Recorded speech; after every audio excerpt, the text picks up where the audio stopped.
Yeah, for real. Mom Duke know how to have a good time.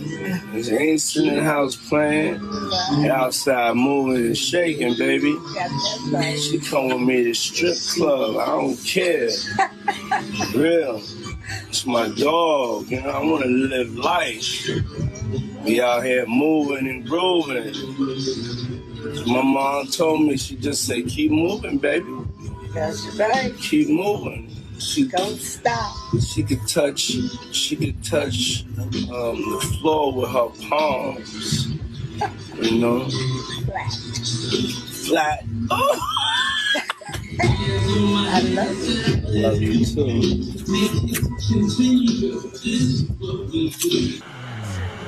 I got your wig, ho.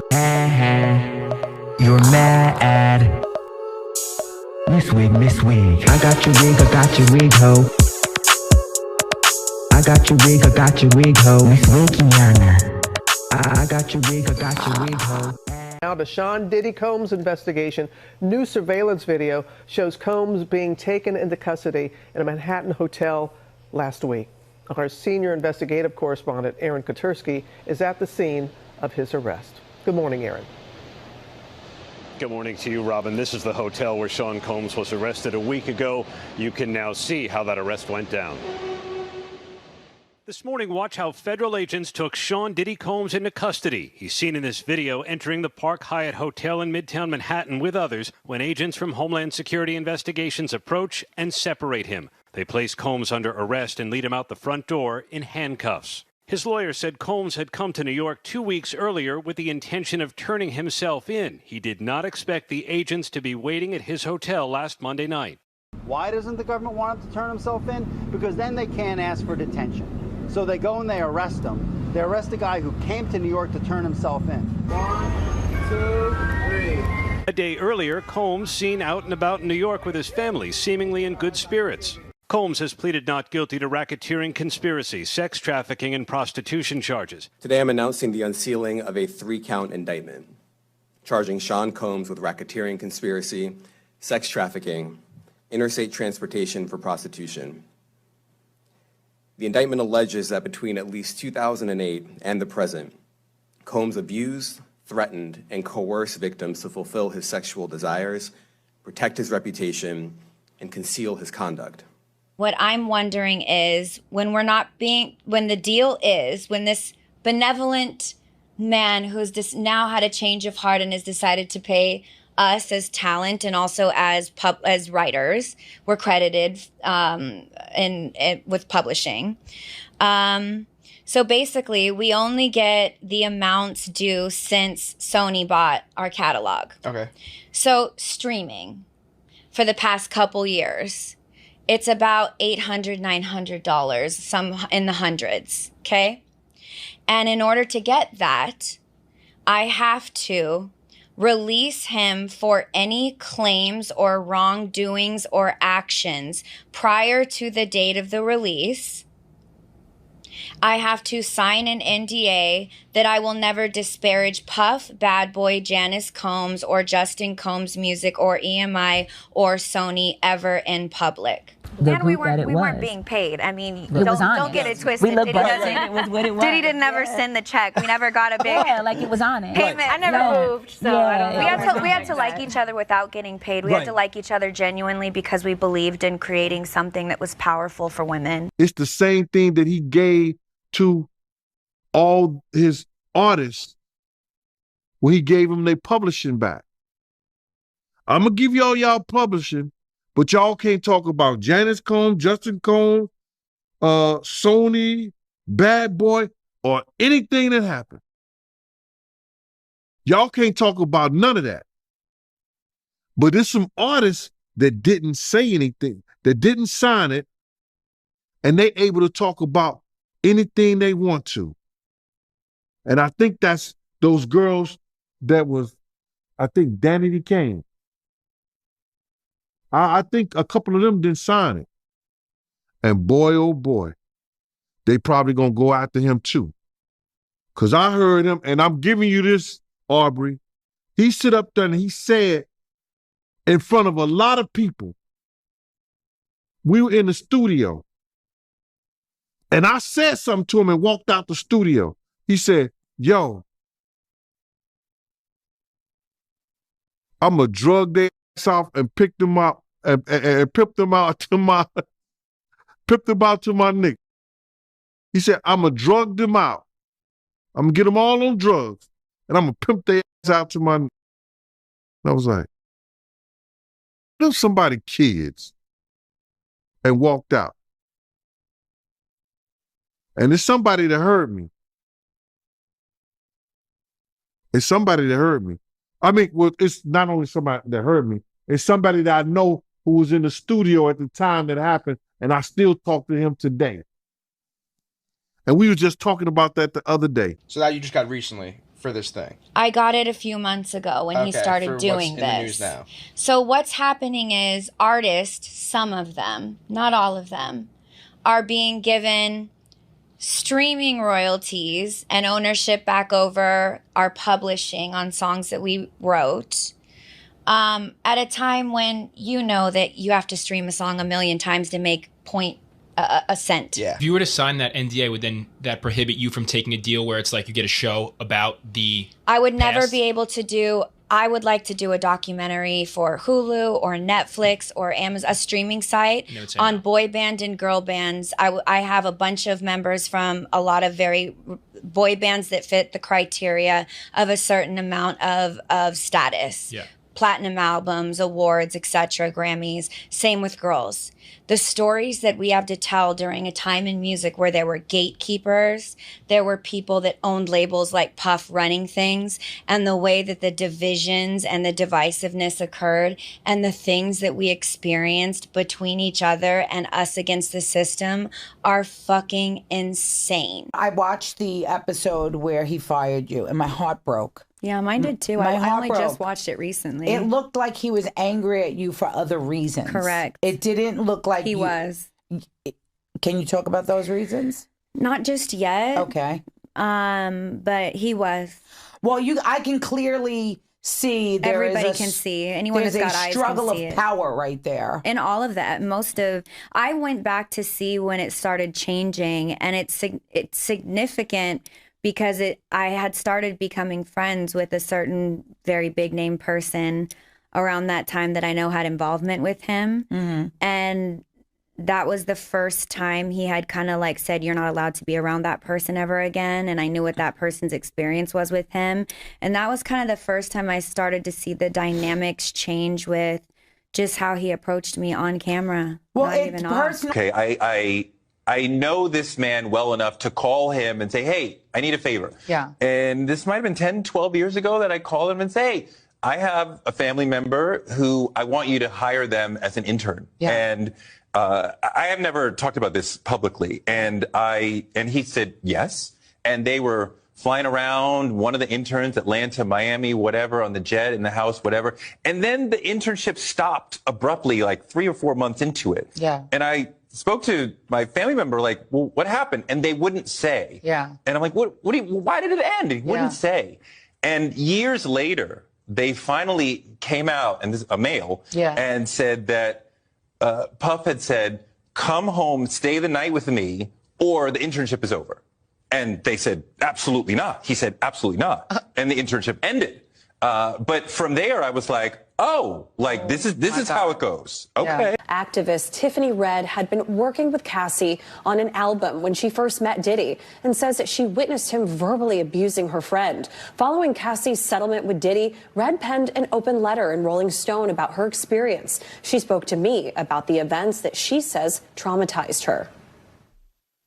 I don't think people understand what it's like to be traumatized by somebody famous and rich, because you can't get away from them. Tiffany Red has written for the likes of Zendaya, Jason Derulo, and Jennifer Hudson. In 2015, she became friends with Cassie while writing songs for her album.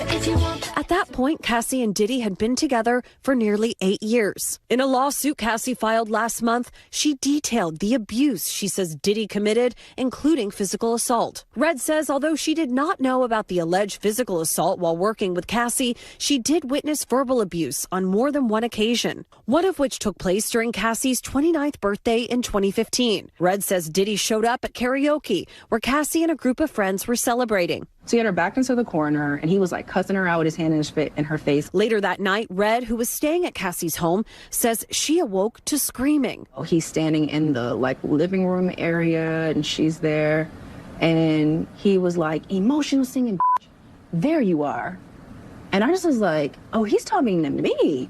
And I remember, I don't know if you know what his voice sounds like, but I felt like I was in the presence of his monster inside. And I remember looking in his eyes, and I said to him, what did y'all do? Because I could see that she was really sedated. That was the first time I ever seen her high before. And then he says, tell your girl she wants some birthday. And we were like, well, I mean, he's saying this to me, and I'm like, well, she doesn't have to have sex with you if she doesn't want to. He was upset, I guess that she didn't want to do with him whatever he wanted. I don't know. I don't feel like I could advocate for myself in that moment. I realized oh, this guy is dangerous. So what exactly do y'all expect for me to have done outside of be there for her in these moments? The people that are oh, you speaking now. How the fuck do you know what I did then? You don't, because you wasn't fucking there.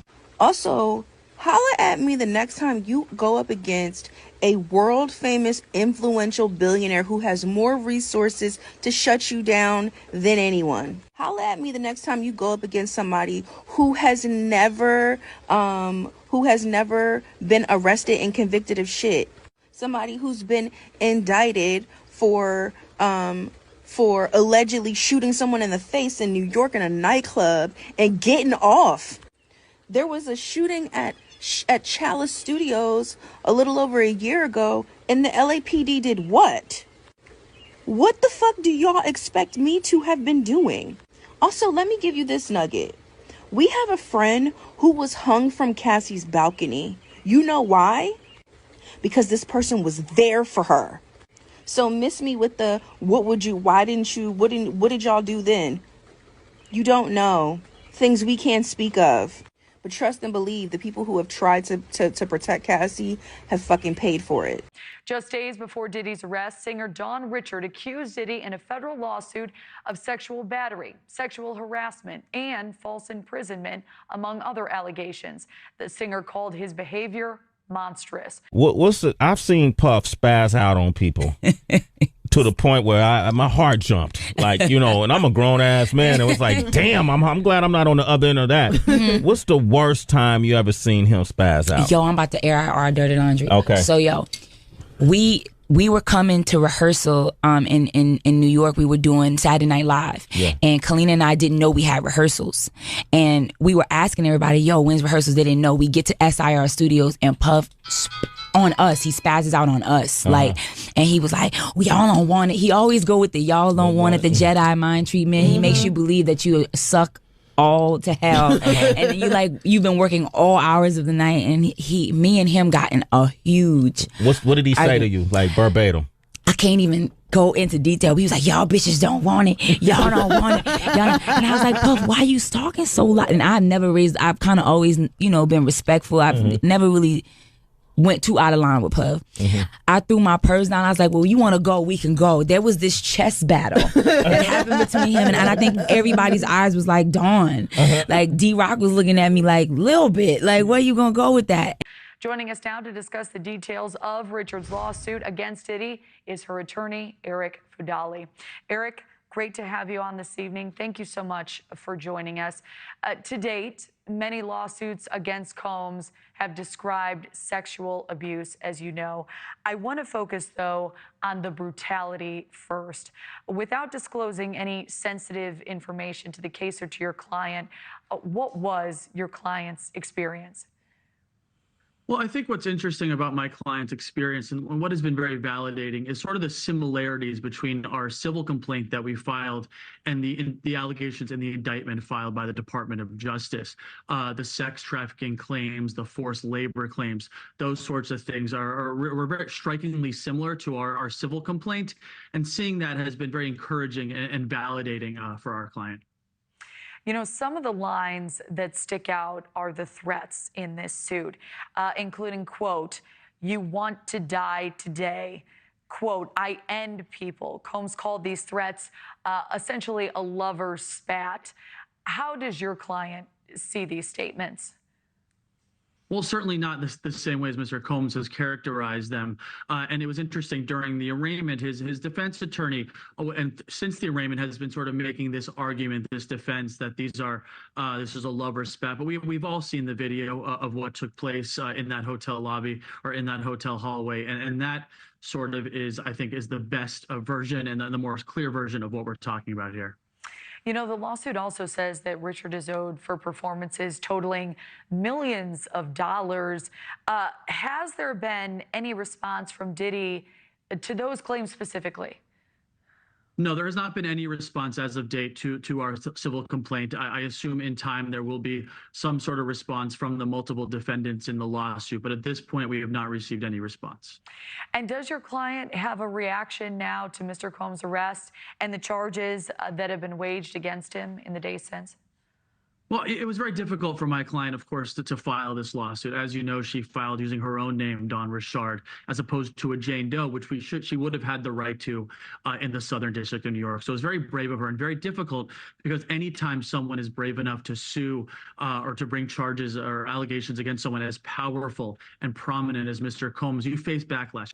I want y'all to just think about something real quick. Albie Shore and Diddy are the only ones that are alive from that record company, right? The only ones that are alive.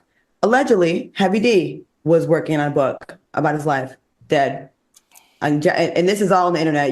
I think Jaguar talks about this. Andre Harrell supposedly was going to tell about his life, dead. Albie Shore supposedly was working on this before and then went into a coma. I remember this. Albie Shore is a friend of mine. We used to work out together in LA. I know him. Right before this coma, y'all, he was training for those celebrity boxing matches and then falls into this coma, and he almost died. Like they said, when they opened up his insides and did the surgery, it was liquefied.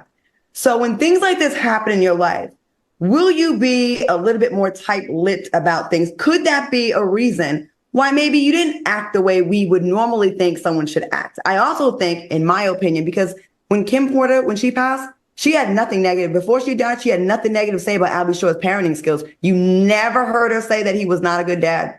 Never. I believe he was pushed out by Diddy. I believe Diddy wooed Quincy. I believe Diddy offered the fun stuff. You know, you see he takes his kids drinking and hanging out and partying. What young, good-looking kid is not going to want to go along with that? Like, I just believe he was wooed away from his real dad with things. And I think Albie Shore finally feels comfortable. This is my opinion, y'all. This is my opinion. I think he feels comfortable speaking on it now.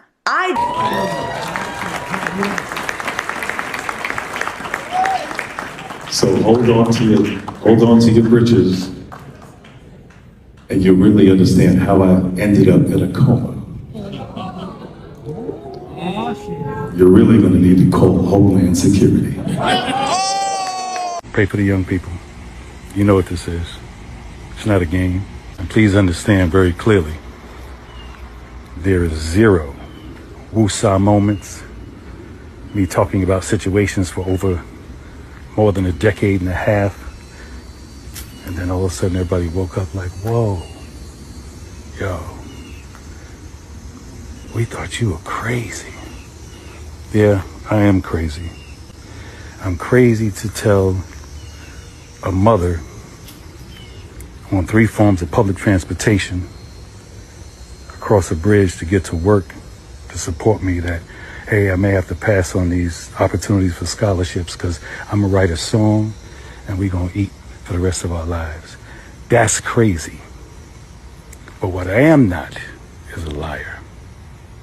That I'm not. All I did was give the science. I was ignored, laughed at, ridiculed, things of that nature. But that's okay. My God is so much bigger that my God got me. And I got you.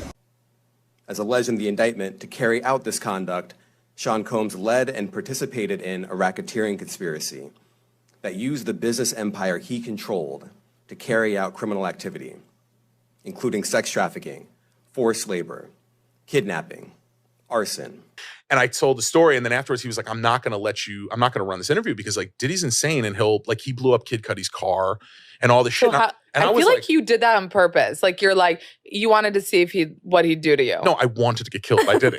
But now everyone just found out that he like blows up people's. Kid Cudi finally told the story. Let me say a little bit more about the charges. The indictment alleges that Combs abused and exploited women and other people for years, and in a variety of ways. As alleged, Combs used force, threats of force, and coercion to cause victims to engage in extended sexual performances with male commercial sex workers, some of whom he transported or caused to be transported over state lines. Combs allegedly planned and controlled the sex performances, which he called freak-offs. A lot of these celebrities, every single celebrity in the culture has been to Diddy's house, which means they've gone through all his phones, text messages. I've seen Jay-Z at his house. I've seen T.D. Jakes at his house. I've seen Chris Brown at his house. I've seen Jordan Woods at his house. I've seen Travis Scott at his house. I've seen Beyonce at his house. I've seen Tiana Taylor. I've seen them all. So who was with you this weekend? A bunch of my friends. Diddy, Quincy, Justin Bieber. So far, French Montana. I go to bed.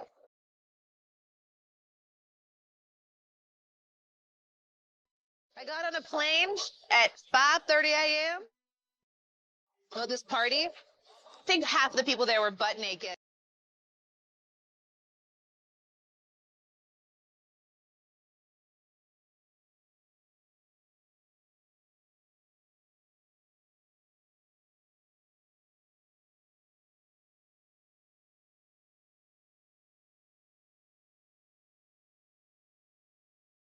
I saw you, warming up. But now you got to make a toast for Diddy.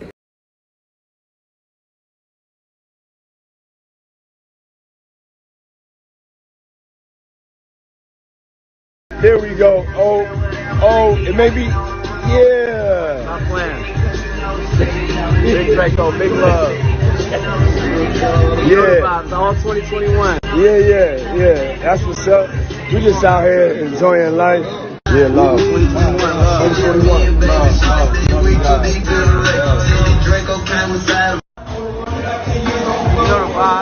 Yeah, we just gonna take y'all around the room for a second. And I'm sure that's probably not public information yet, but who's the person that's #1 on that invitation list?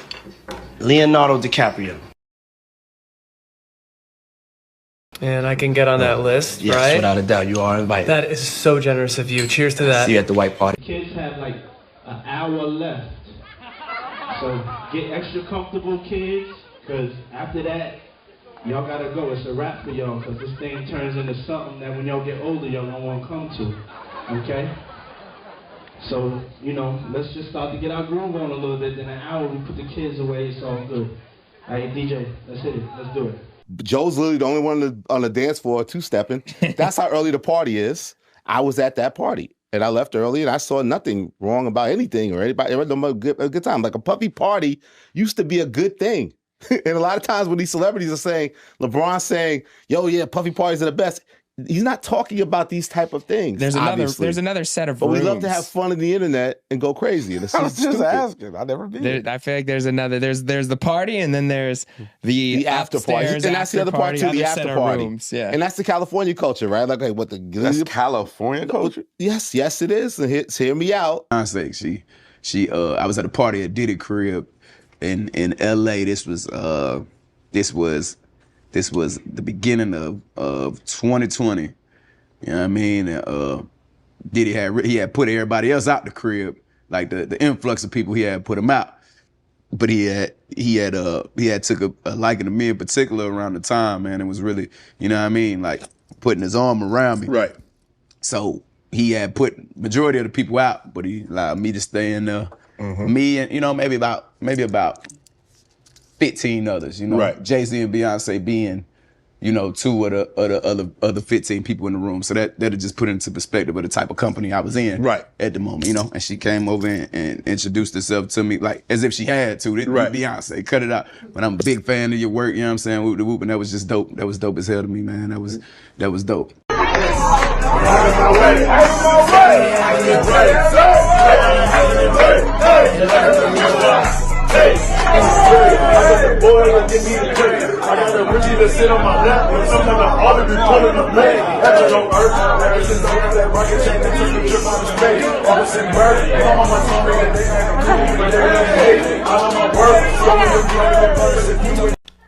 Okay, now we need alcohols. Right. Alcohols. Right. Not just one alcohol. Alcohols. Right. Just different Plurals. blend. You need Blends. the ladies. You need the booze. You need some water. For watering plants? No, I don't know if guys have noticed this. Like, a lot of ladies drink water at parties. They just, you know, so if you don't have what they need, they're going to leave. Right. Got to keep them there. Right. You need locks on the doors. Okay, this is sounding kind of dangerous now. It's a little kinky, but yeah. Rock with me, but just check it out. You need a lot of heat. A lot of heat. Yeah. Heat. You mean that physically the place has to be hot? You don't have no air conditioning. No air conditioning. No. Why is that? Heat affects the alcohol, and it also affects, like, you know, everybody gets a little bit more comfortable and loose. Builds up a nice little sweat. Yeah. Very first time. Yeah, I have an island. This is just for inspirational motivation and uses only. You know what I'm saying? You don't know a lot of black men that come from the hood. They got an island. I got an island. It's called Love Island. So when I took you to Love Island, and then you realize that, you know, the plane landed, and then we had to float to another island. What was going through your head when we were going there? I'm finna go to war by this nigga, he mad. What was your favorite time that I took you off the grid? What room was that? What? They say, nah, I ain't gonna say that. I heard about that though, but I ain't about to say that. But What I was ain't it? about to say on my. You and Diddy? Yeah. Yeah, you and Diddy. You and Diddy what? You and Diddy. They said he was. Him and Diddy what? I'm just saying the room. I ain't never heard this, Joaquin. They said he was. How you knew that? How you know Now I'm about to Google because I ain't never heard this one. I'm saying, cause that's nobody would ever say that one. Oh, I'm yeah. not So saying here that. goes envy. They said he said he was Diddy's boy toy. I was in Jamaica with him. Oh, I see it now. See? I was in Jamaica with Osiris him. in Jamaica with his alleged boo Diddy. What was happening recently was that with the whole cancellation of Diddy, you know, Diddy got canceled. Because of Cassie? Just like she took it back, though. I know, but like it's unclear. So but this was something I've been talking about for years because it's like now a documented thing that I saw him like at a party in Miami. Like I was at a party in Miami that I should not have been at, like some real black excellence shit that I was not deserving to be at, but I went with the DJ. Yeah. And I took ecstasy and I ended up wandering around. We're in some mansion on Star Island and I end up walking, I guess it was his mansion. And it's all like just hot. It's all hot black people. Yeah. And then just like one moron with an afro. And everyone's like, right, when you had an afro. They're like, whose man is this? But I came in and I basically saw him. I walked in a room I shouldn't have walked into and I saw him like hooking up with a dude, basically like full spooning situation. This guy, Felix the House Cat, who's like a producer. Whatever. I then told the story on a podcast and then his people called me and were like, you need to say you were joking. Like say you're a funny guy and like you made it up for the views. And I was like, but I did not. I saw it. And he saw me when I came in. Were you like a little scared? Yes. Because everyone in the room like stopped because I opened the door and was like, is this the bathroom? And everyone was like, no, this is a room where like celebrities, like male celebrities hook up. It's like some glitterati shit. We want to thank you. Come here. Don't sit on the bed at night. No homo. No, just don't get close to the bed. Don't get close. But it's just like, yo, we want to thank you for hosting the thing, man. It's been a pleasure. You didn't have to do it, and you did it. No. I definitely didn't have to do it. I definitely didn't have to. First and foremost, I'm not getting in the bed. You know, shout out to him and what he did. I'm just gonna, if we can, let's just put the camera a little this way, just so we're not. I don't want my shot to even, like, I don't want it to come close to the bed at all. I should look like he fresh off a goddamn plane. I should. Fresh off the garden stage. That's my brother right here from day one. We used to wake up and, damn, pause, but like, that's how. I mean, back in the days when he was like 10 and I was a little bit older, his older brother, we used to fight over the Frosted Flakes. You know what I'm saying? Before pause was invented. You know what I'm saying? But it's my brother for real. We used to actually wrestle off all for the Frosted Flakes because he used to always get up early with me. Now he's one of the richest stars in the world. And Yo, what the fuck did Puff just say? Nobody's gonna acknowledge this for me. Puff just said we used to wrestle over the Frosted Flakes, and we're streaming live. That was stupid. Moved to New York City, and I lived with Sean Puffy Combs for a year. That's the crazy thing. Now, that was L.A. Reid's idea, right? We're sending you New over York to something City. called Puffy Flavor Camp. There you go. To learn Flavor Camp. Yeah, Flavor that's what it Camp. was called. And you're going to go to Puff Daddy's. He's going In the 90s, do you understand what that's like? Puffy's place was like just filled with chicks and orgying like nonstop, right? No, not really. Did you miss me though? For real, because I'm I saying miss- it seems like a thing. I with miss this partying birthday with party, Puff, man. I Man, miss but I'm partying talking about with for your birthday. Huh? Why won't you party with me for your birthday, man? Miami, a night of partying. I don't really remember what I was saying. You know what I'm saying? Would you like a reminder? Yeah, sure. Play some. Hey, yo, listen, yo, I love it all. I love it all, man. I like when you like this, Daddy. Where you put my bag? Daddy, I like when you it's right here, scrambling it's and right scraping for here. No, shit. no, no. That was you. Scrambling. What? You said, I like when you do it like that, Daddy. When you scrambling and scraping for shit. Hey, man. And he often electronically recorded them. The freak-offs sometimes lasted days at a time, involved multiple commercial sex workers, and often involved a variety of narcotics, such as ketamine, ecstasy, and GHB, which Combs distributed to the victims to keep them obedient and compliant. Diddy has been an addict for 15 years. Asked what he prefers to use, someone said, I'm sure he's on the bleeding edge of whatever it is out there that can get you really up there. I had anonymous conversations with several people who know Diddy really well. People I trust to give me an unbiased view of him. One of them told me, the last time I saw him, there was nothing behind his eyes but a vapid darkness. Diddy's years-long perpetual drug haze meant that some of the women who are suing him, he doesn't even remember them. And people who know him say they don't recognize him. He's been super up there and detached from himself for years. He hasn't acted like himself in years. There were multiple interventions, and they all failed because no one could protect him from himself. Some people have said out of this, oh my God, which super powerful person did Diddy piss off? No. You're missing it entirely. When Diddy and Cassie were together, he dragged her down into drug abuse. After she got away from him, she went to rehab. And in talking to people, she realized she had been through something crazy, and she began to find the courage to speak up. She went to him and said, I have a book. I've written everything. Give me $30 million to make it go away. And because he was in a haze, he did not say yes. He said no. He didn't have the perspective to understand what was really ahead of him. He had been living above the law for so long, he didn't realize what was about to happen. When Cassie sued him, that alerted federal prosecutors and started this whole thing falling apart. I had sex with Cassie and Sean.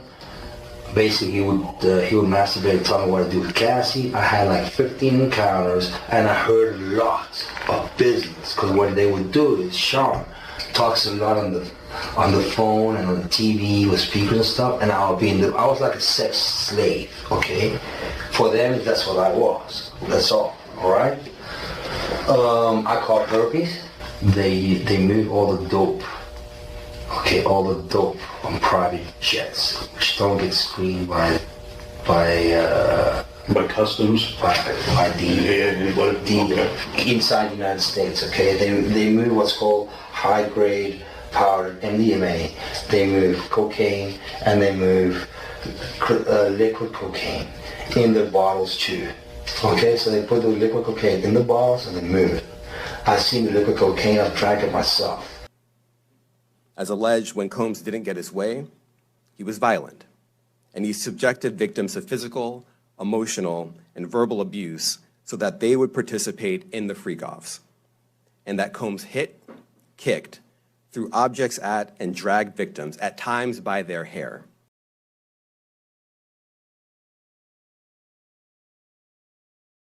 Offering somebody $50,000 to abort a baby, whew, he must really want it gone bad. I mean, in the beginning, like the first 3.5 years, the first 4 months, he was really nice. But then after that, he started being an asshole. So like I say, like the first 3.5 years, he was like mean to me. So when you say mean, describe it. He was abusive. He was like always belittling me and always like, he was like mentally, emotionally, and physically abusing me. It got really crazy that time. We was upstairs and he had like, we were in his closet and he like pushed me and I fell to the ground and then he like stood over me. So I was like laying on my back and he stood over me and he started like punching me like this. Like he avoided my face, but he like started punching me like on the side of my head and I was just like covering my face.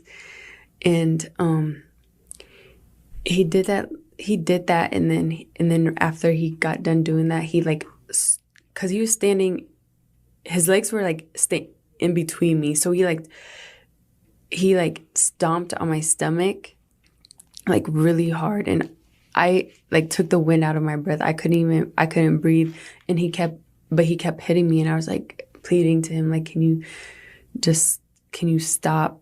I can't breathe. And he like stopped for a little bit. He like grabbed my hair from the back and like was like punching the back of my head. On one occasion in March of 2016, that conduct was captured on video and later reported in the media. Specifically, Combs kicked, dragged, and threw a vase at a victim in a Los Angeles hotel when the victim was attempting to flee.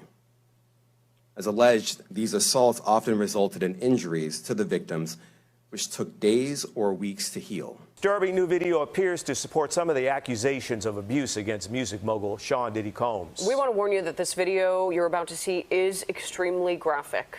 The surveillance footage that was captured inside of a Los Angeles hotel in 2016 allegedly shows Combs assaulting then-girlfriend Cassie Ventura in a hallway. A now settled lawsuit filed by Ventura claimed that she was trying to leave the hotel after a drunken Combs punched her. The video appears to show Combs chasing her down the hall, throwing her to the ground, and then repeatedly kicking her.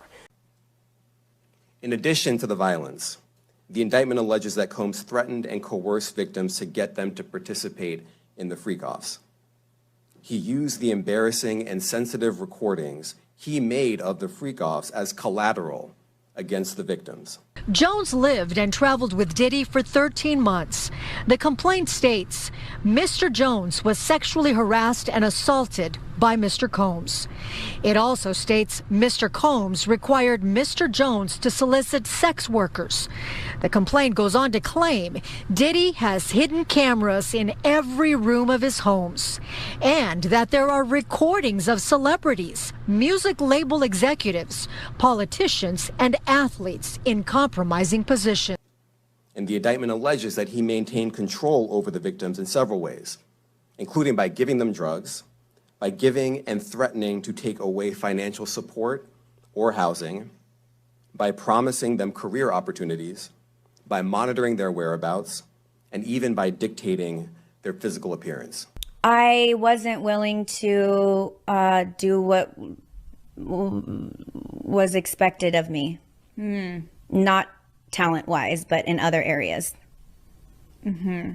And were other girls doing? I was the only one that was in those types of positions. Need you to put yourself in that nightclub. Be right there. You're in a crowded club, and it's just one cat. You know what I'm saying? Is there any way that I could turn this so I could look? Because that helps me. I'm to get the performance. Oh, man, if you don't sing that damn song, ain't nobody trying to sing the song, girl.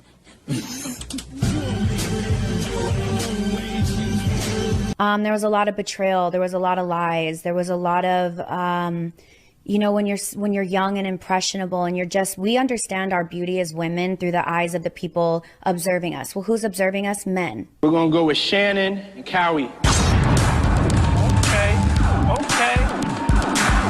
They can stay up all night. Okay.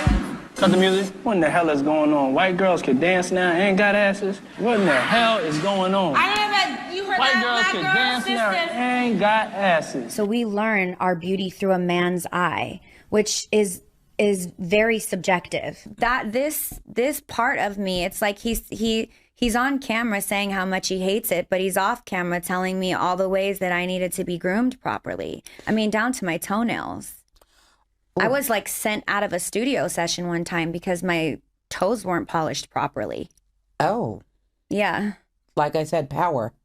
A lot of it came down to like these, and then of course that really upsets, you know, girls around you that we have cameras in front of us until we all go home, and we're not next to each other when we're home. Right. So everybody knew each other to the extent of how we addressed each other when the fucking cameras were around, basically. Right. There was really no secret time to be any other type of way. We always had cameras on us when we were together.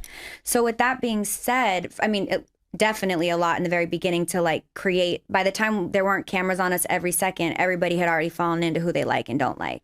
Right. But it was all developed off of whatever energy was being given in rooms. And what was happening in rooms is I was always pulled out and told something or something else. Or Diddy would bring me back into the studio at night and say, oh, I just got Showstopper and you're not on the first out. You're not on the first verse. And I was like, yeah, the guy put someone else on the first verse and has me on the bridge. And he's like, and you think that's acceptable? And I was like, I don't know. He's the producer. I can't tell a producer what to do with his own track. Right. And he was like, you're the looker of my band. You think I can start off this music video with this girl? Because of all of this, the indictment alleges that the victims did not believe they could refuse Combs without risking their security or facing more abuse. The indictment also alleges other acts of violence undertaken by Combs and others, including violence against witnesses to his abuse, kidnapping, and arson. The indictment alleges that on more than one occasion, Combs carried or brandished firearms to intimidate and threaten victims and witnesses. Now, Combs did not do this all on his own. As I mentioned, Combs has been charged with RICO conspiracy. He used his business and employees of that business and other close associates to get his way.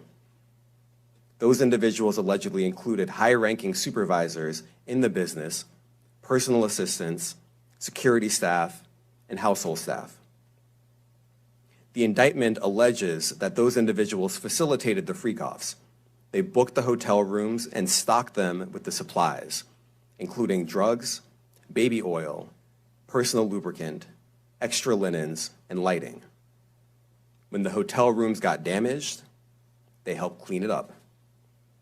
They arranged for victims and commercial sex workers to travel for the freak-offs, and they delivered large quantities of cash to Combs to pay for the commercial sex workers. The indictment also alleges that they helped Combs cover up his crimes. Lou Associates maintained intense control also over Britney Spears' life and money. And she was behind even the conservatorship of why Britney Spears had that conservatorship, because she ended up becoming the business manager and took over the financial pieces of Britney Spears' whole situationship. So in 2010, the Britney Spears Foundation launched in 2001, I'm sorry. And it was closed out with part of the remaining funds being donated to a Christian residential program that Lou and her husband Rob worked with. So between the long hands, Britney Spears, that she was this masterful manager who has been managing all of these high-end stars.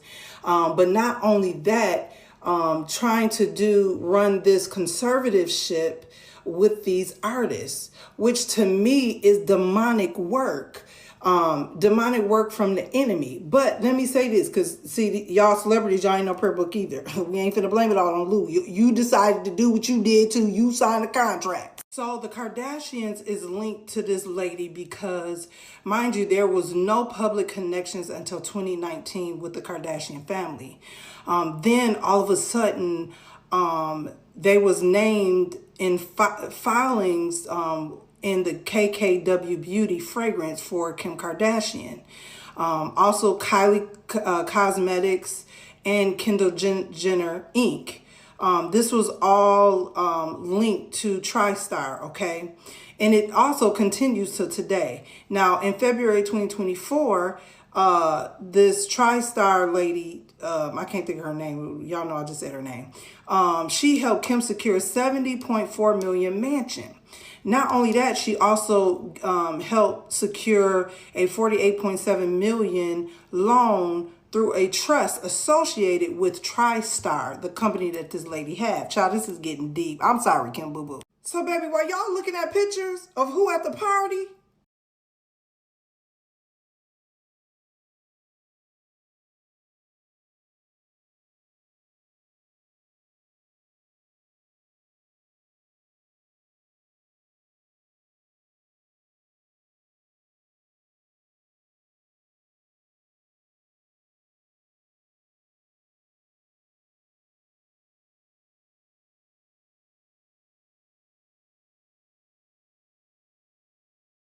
Lou Taylor is one of Diddy's managers, is on the board at Hillsong Church Home.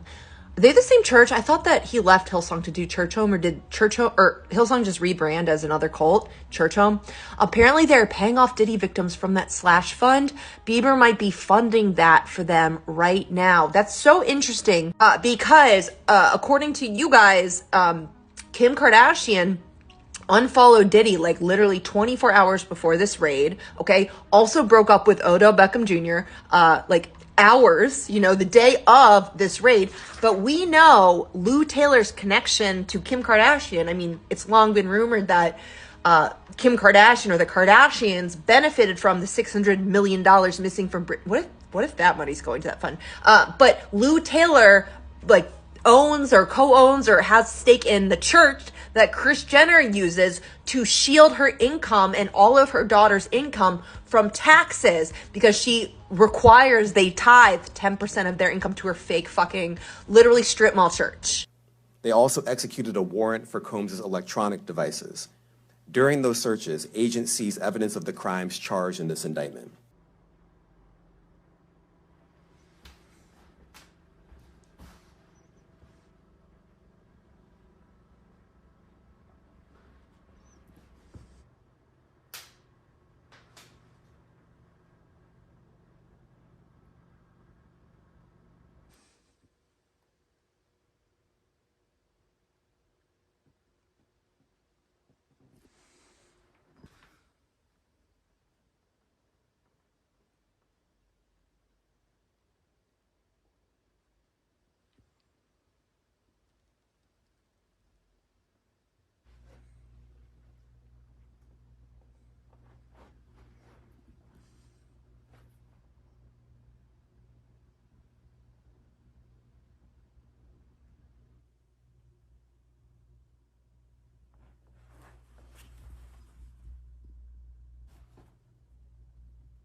They seized firearms and ammunition, including 3 defaced AR-15s and a large capacity drum magazine.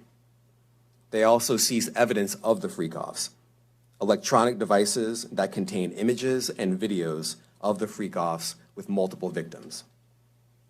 And they seized cases and cases of the kinds of personal lubricant and baby oil that Combs' staff allegedly used to stock hotel rooms for the freak-offs, more than 1,000 bottles altogether. Here are some of the items that we recovered during the searches.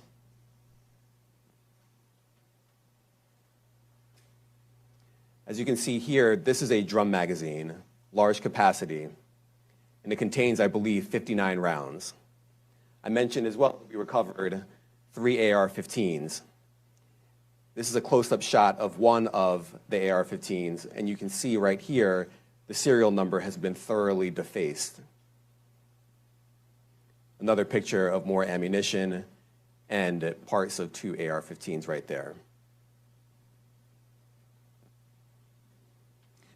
Now, I want to be clear about 2 things. First, this office is determined to investigate and prosecute anyone who engages in sex trafficking, no matter how powerful or wealthy or famous you may be. No one should doubt our commitment on that. A year ago, Sean Combs stood in Times Square and was handed a key to New York City. Today, he's been indicted and will face justice in the Southern District of New York. Second, we are not done.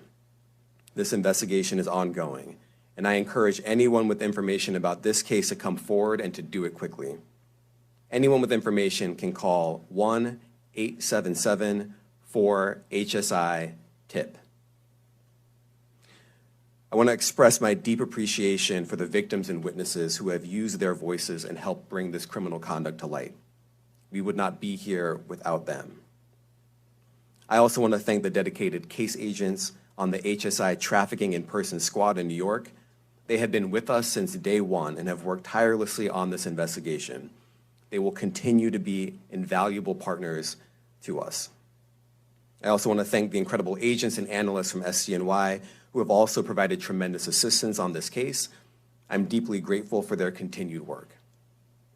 And finally, I want to thank the outstanding career prosecutors from SCNY who are handling this case. Meredith Foster, Emily Johnson, Chrissy Slavic, Madison Smeisler, and Mitzi Steiner, and their supervisors, Jamie Backleepter and Jacqueline Kelly. They are members of the Civil Rights Unit in our criminal division. We created the Civil Rights Unit when I became U.S. Attorney. I'm deeply proud of their work on this and so many other cases. I'll now take some questions. Eric Katursky, ABC. Thanks, Nick. Damian, thanks. The indictment describes aggressive, open, violent, hedonistic abuse that you say was recurrent and widely known. Why did it take law enforcement so long to intervene? How many women were victimized by Sean Combs, and how many others were involved? Look, our investigation is ongoing. We are committed to bringing justice to everyone who's been victimized by the defendant. I can't tell you why it took so long. I think the better focus is on the fact that we are here today. And we are committed to making sure that justice is done. Next question. Thank you. Julia Ainsley, NBC. Thank you for doing this. You said we are not done and that Combs did not do this alone. Do you foresee that there could be other charges related to this case? I'm not taking anything off the table. Janet Fisher, Newsday. What's the difference between the sex trafficking and promoting travel for the purpose of prostitution? Well, there are different crimes with different elements. I don't think we should get into the nitty-gritty of the legal discussion right now, but the sex trafficking, we believe, they're all serious offenses, but the sex trafficking conduct carries some significant penalties, and we are gratified that we were able to bring that charge. Is one more coercive than the other? I'm not going to be able to get into that, but you can look it up, and yes, sex trafficking, especially when it involves coercion or force, is a very serious crime, and it carries significant penalties. Good afternoon, Darla Miles, ABC7 New York. Thank you for this press conference and for the details. 2 questions. In context of this indictment and the information that was presented to the grand jury, are you able to clarify the number of victims? It's mentioned plural in the indictment, but can you specify the number of victims just for this particular indictment? And secondly, can you provide details about the alleged arson? Unfortunately, I'm not able to provide either. The number of victims, you are correct. We are intentional in saying multiple. The details of the arson incident are limited to what we have in the indictment and also the detention letter that we filed, which contains more details than the indictment does at various points. But we don't have anything more beyond that. Next question. Lynn Tran, CNN. Are any of his accomplices or associates under investigation? And additionally, could he face any more charges? So the investigation is ongoing. That means both as to him and to anyone else who we believe committed the crime with him. Next question. Juliet Papa. Hi, good morning from 1010 Wins. Any indication that some of the women or victims here were imprisoned in his residences, and did he have locations where he kept them, and they were not allowed to leave? And also, he's indicted here, although there were searches and raids in LA, Miami. Why in New York? Well, I'm biased. I'm the U.S. Attorney in the Southern District of New York. I think that we have an outstanding track record of bringing some of the most impactful, sprawling, complex, difficult sex trafficking, human trafficking, labor trafficking, you name it. The Southern District of New York can do it, and so we're very proud of that. And so the scope and complexity of this investigation isn't something that we ran from, it's something that we embrace, and we will continue to do that. As to your question about whether he imprisoned anyone, all I can say is that, I mentioned this March 2016 incident where something was caught on video where a victim was attempting to flee, and there was violence that was associated with it. Was that at the residence or a hotel? That was at a hotel. Matthew Lee, Inner City Press. Thanks a lot. Does your office intend to seek remand, or are you reaching a bail package? And if you're willing, how would you contrast this with the R. Kelly case in EDNY in terms of the elements? Thanks. So we will be seeking detention. We have filed a letter laying out our reasoning for seeking pretrial detention. I'm not going to be able to expand beyond what's in the letter, but it contains all of the reasoning, and it contains the law as well. There is a presumption of detention in a case like this, and we think that's warranted. John Anise, New York Daily News. Thank you. I was hoping to get some more detail about the searches of his residence, the guns, the cases of lubricant, and the videos. Where were they found amongst his residents? Were they all scattered around the houses in one place? I kind of wanted to just get a better picture of how that stuff was found. Well, look, I think that some of the details that you're seeking are in the detention letter. So, for instance, some of the AR-15s, 2 of the 3 defaced AR-15s were found in his bedroom closet in Miami, broken down into parts along with magazines with ammunition loaded in them. So some of that detail is in the detention letter. Beyond that, I'm not going to be able to get into where other items were stored. Ben Kochman, Post. Hey, thanks for doing this. Your office was the office that had been prosecuting Jeffrey Epstein before he died in custody. I have not read your detention memo yet. It's the first thing I'm going to do after this ends. But does the memo address, or is your office concerned with Combs's safety in custody, given what happened with Epstein? So we are concerned with anyone's safety whenever they are detained prior to trial. It's part of our obligations to keep people safe as well. It's part of the criminal justice system. So, but I do not draw any sort of connection between Jeffrey Epstein's suicide and what may or may not happen to any other defendant while they are detained pre-trial. And of course, the decision whether to detain the defendant will be up to a judge. Our position is that pretrial detention is warranted under the law and based on the facts of this case. And I'll leave it at that.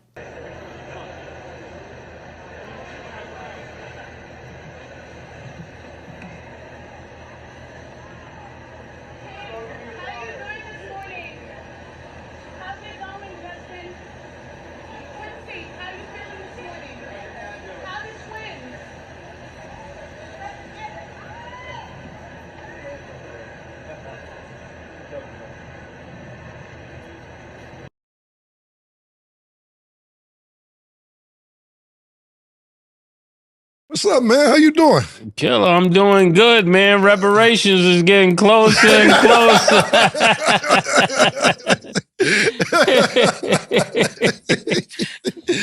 I'll be sure to give you your percentage. I ain't had nothing to do with that money. That's all yours, man. I was on the next boat. Yeah, man. Man. Getting closer and closer, Closer man. and closer. Okay. The big payback. This has been the last year's really kind of been the big payback for you, man. Yeah, man. Biggie ain't here, so Big can't give you no receipts. He dead. Craig Mack can't give you receipts. He dead. I got with somebody, you know what I'm saying? I'm not going to say their name. I'm going to say somebody that wanted to do another album with me. So I said, cool. I gave him my price, and the price was, to me, was low. You know, and they were supposed to give me the money. And I go in the studio and I start banging out. So he came and was like, yo, I cut you a third of the money I'm supposed to give. I said, you know what? And if you're going to do this and that, a third, let's do it. You give me the money as we, you know what I'm saying? I'll take a third. Again, nothing happened. What was the issue between Craig Mack and Puffy? Craig Mack manager, right? Puff told Craig Mack if he didn't change management, he wasn't fucking with him no more. You understand? And they had a real big beef behind that. And Craig wasn't getting rid of his management. I guess the dude had been with him for a long time. So Craig said, yo, listen here, man, I'm not changing my manager just because you want to. Because Craig wanted his money for his music. So Puff said, yo, I ain't fucking with that kid no more. Not at all. I was right there when he said that. Told Craig Mack, you don't change your management, I ain't fucking with you. What are you talking about? Who else? Black Rob can't give you receipts. He dead. How you feel about the situation with G-Dub? They saying that he got clemency by the governor, you know, so they saying that he gonna be up for parole in 2025. Well, G-Dep didn't know he had commit a murder. G-Dep just thought he just had shot somebody. He was getting his life together. So he, you know, I think he had turned to God or religion. So he turned himself in regarding that incident, only to find out that that dude was murdered in the situation that he had with him. You understand? But Governor Holcomb gave him clemency because the fact that he turned himself in, the fact that while he was in jail, he was a model citizen, got his associate's degree, and did all the things that he was supposed to do so he could come back into society and try to be somebody. When he was with Bad Boy, you got to realize he came in with Black Rob. He was supposed to be Black Rob's artist. But Black Rob didn't have no paperwork on him. It was only, you my man, I'm going to bring you up here to Bad Boy. We're going to do this music together. You know, you're going to be my artist. And Puff seen that. And what'd he do? Snatched him away from Black Rob, put him on paper, you understand, and gave him a deal. And everybody else you made sign paperwork so they can't talk about what I'm talking about. I'm the only one with the guts to not sign it, because I ain't need the money. All money ain't good money. Remember that. We're going to get to it. What did Puff do to piss you the fuck off? How did he do you dirty if he did you dirty? And what is doing dirty if a motherfucker put you on? That's really good. Let me take my shades off of that. Now, I could say this because it's not something I didn't say to him. Puff, how do I want to say this? Me and Puff was like I felt like I did more than I got credit for, more than I got paid for. You felt, or did you do that? Because you said felt, like okay, feeling. let's clear that up then. You saying you feeling that? No, but we're did gonna you- keep it with because I'm trying to be nice. I never got paid what I was worth, and I never got the respect I was worth. So the disdain that I got for Puff is more like, you trying to keep me here, nigga. I'm not here. All my peers is up here. All my peers are bosses. When it's time, just like somebody raised somebody up, you know they did work with you, they go from your little man to maybe A&R to something else. He just kept trying to keep me right here, like he didn't want me to grow at anything. Yeah. Okay, you kind of last week you went Destiny. Yeah. You done Destiny. You know what happened yesterday, right? Yeah, man. That's what I'm trying to say. It's going crazy. What happened? I'm gonna let you start. What did you see that happen?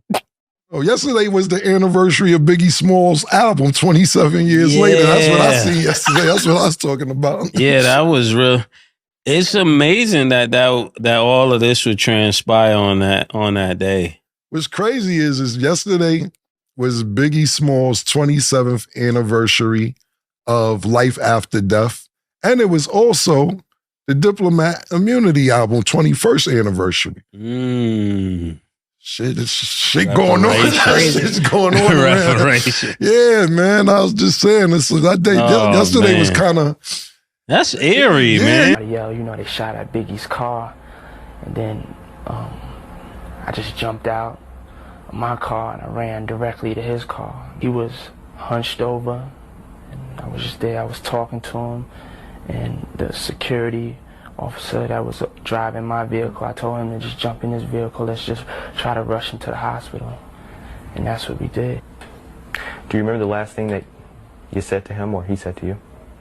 Yeah, I mean, he was just basically saying, like, he couldn't wait for his album to come out, that, he was just happy that he had finished it, and he was just like, I just can't wait till my album comes out. And he just felt that when the album came out, it was going to clear up a lot of stuff, because over the past 2 years, people have been talking about him in records. There had been the so-called controversy, and he had wanted to represent on his album of not even going in and feeding in towards that negativity. And he felt proud that he didn't do that. And he also did a tribute record to California called Going Back to Cali, and he had just felt that, once the album came out, a lot of fans would understand that, that he wasn't on that BS, and he was just trying to make good music and represent for everybody as a whole, internationally, East, West, Europe, Africa, wherever they was from, that wanted to listen to his music and wanted to feel his point of view. He just wanted to accept them, and he wanted them to accept him. We've heard a lot of different theories on what happened. Mm-hmm. One of the theories the police are working on now is a money conflict with someone out in Los Angeles. What's your theory? I know that's completely not true. Biggie didn't have no money conflicts with anybody. And as far as my theory, it would be inadequate for me to speculate. I would just be like everybody else to speculate on who did this or why it was done. I mean, one thing I do know is that it was evil, it was ignorant, and it hurts, you know what I'm saying? When I was a 18-year-old kid, just wanting to do nothing other than make my mother proud and make Belize proud and do what all of us want to do, be recognized for our talent and take over the world. I was defending him, and he turned around and called witnesses to testify against me, and he contributed. He pretty much sent me to prison. Hey, how you doing? So, here today about this latest lawsuit with the P. Diddy, Puff Daddy, Puffy, Sean Puffy Combs, whatever you want to call him, lawsuit that has come out involving the producer Lil Rod. So basically his last two lawsuits, or last two major lawsuits, the one with Cassie, she made mention that Puffy made her carry his guns into nightclubs and wherever they went. And he threatened her to make her feel like she had to do so. And while there were lots of things of importance, that stood out to me. And I'm going to tell you why. In this lawsuit with the producer Little Rod, they were both SA'd by him and threatened and physically harmed. But in this lawsuit, he appears to be a very young producer to me. But he said something very specific.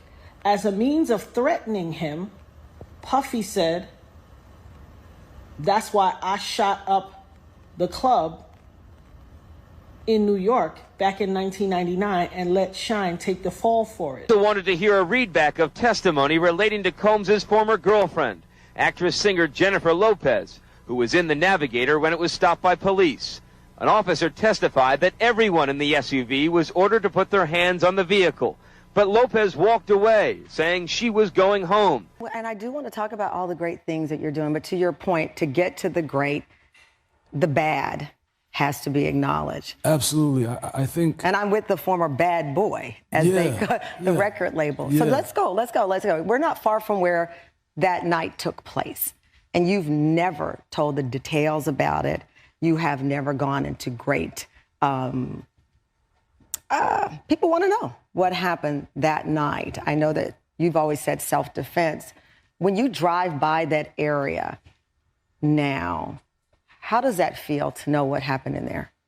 Well, I take the train and I walk, so I don't drive. But I actually haven't walked in that area. Was that deliberate? Have you wanted to avoid? No, I just haven't had the, I haven't had the desire. That, it's so long ago. And it's, to me, more of a blip on my journey to where I was going, which is always a world leader. That's so interesting that you feel it's a blip, because it was and is the thing that defined you for so long. I am the woman who he shot in the face in that 1999, December 27th, 1999, Club New York shooting. I have told everyone ad nauseum since then, even the surgeon who did the surgery, to take the bullet. I got shot in my face with a 9mm hollow point bullet called a cop killer. I literally have told everyone and never changed what I said. I watched him. I got pow-powed in the face. I watched him fire the gun. I've said it all this time. Even the surgeon who did my surgery to take out part of the bullet fragments that was aspirating into my lungs and try to remove as many bullet fragments as possible, testified in the criminal trial that while they were putting me under, I was screaming, Puffy, pew pew me in the face. He testified in the criminal trial. It is in the record. They all knew he did it. Everybody knew he did it. But he paid off the club bouncer named Sharice and all these other people and the club owners with their video to hide the video. That's his MO. I told everybody that. This man almost took my life, has traumatized my life, has caused undue harm, irreparable damage to my life, lied his behind off. I've had all these youngins on the internet harassing me, swearing that I'm making it up that he did it. And look what he did to Little Rod.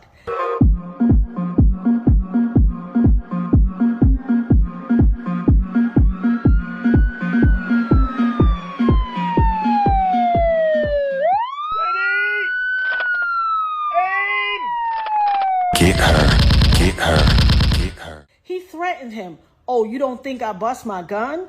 I shot up the club in Club New York and let Shine take the fall for it. I shot them people. Well. It only took 24 whole years for it to come out. You see this tattoo? This commemorates me getting shot. It took 24 years for him to come out and say it. I've been saying it all along, but y'all pick and choose who y'all want to believe. Oh, baby, you ain't seen nothing yet. Not only did he pew me in the face, he also set off a course of harassment against me for the past 24 years. When I tell you the things I went through, there was a time in 2017 and 2018 where I got 7 flats on my BMW. 7, the same tire, in a 2-year span. 7 on the same tire, and they were all new. Every time it happened, I had to get a new tire. I have the pictures to prove it. Harassing me. You want to know why? Because prior to Cassie, I was the only person to be victimized by him and then to successfully sue him and get paid. And he had to pay me out of his pocket. He has never gotten over that. Oh, baby.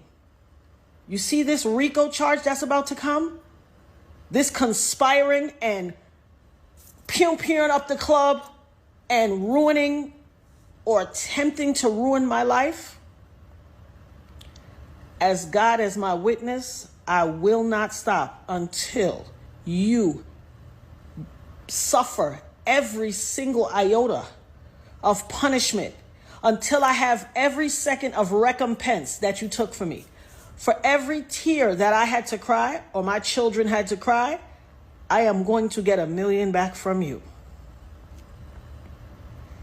I will not stop until you pay the price for what you did to my life. And for all you people out there on the internet and in cyberspace and in the far reaches of my life or the perimeters or wherever who always like, oh, she just saying that to get some. Hell, what you got to say now?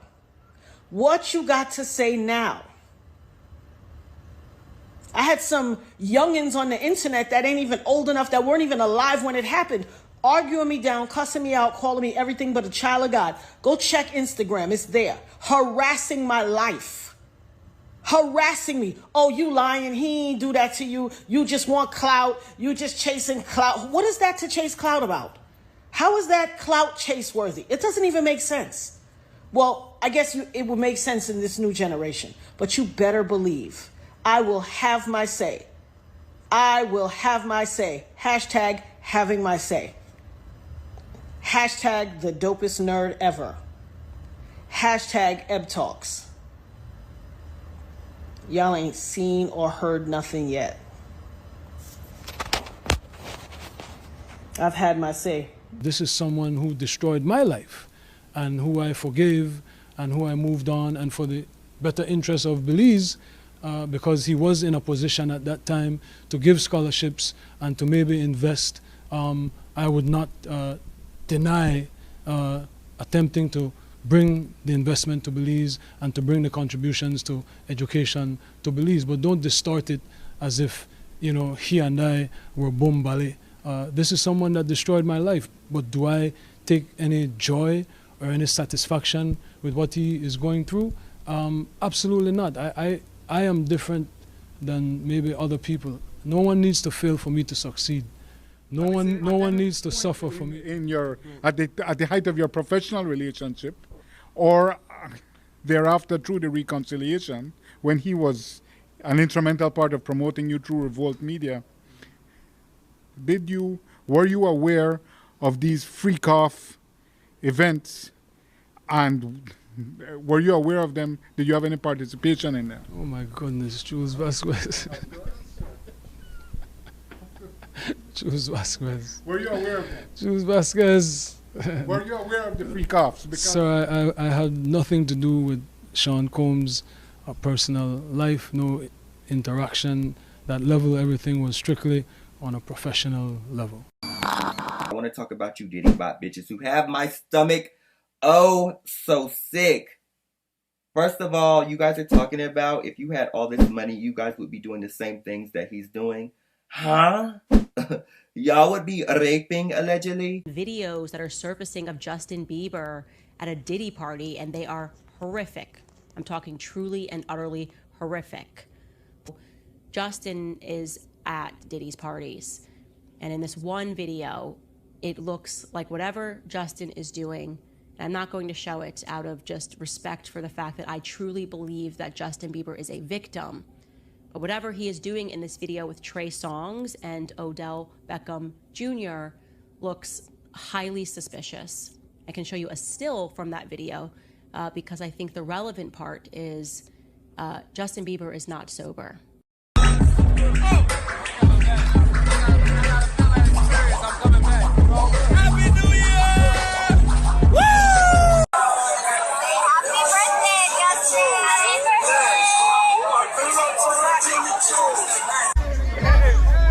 Welcome to the family, John.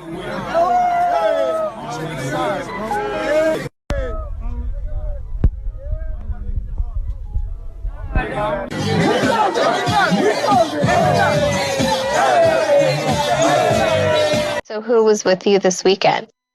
A bunch of my friends. Diddy, Quincy, Justin Bieber. So far, French so good. Montana. I didn't go to bed.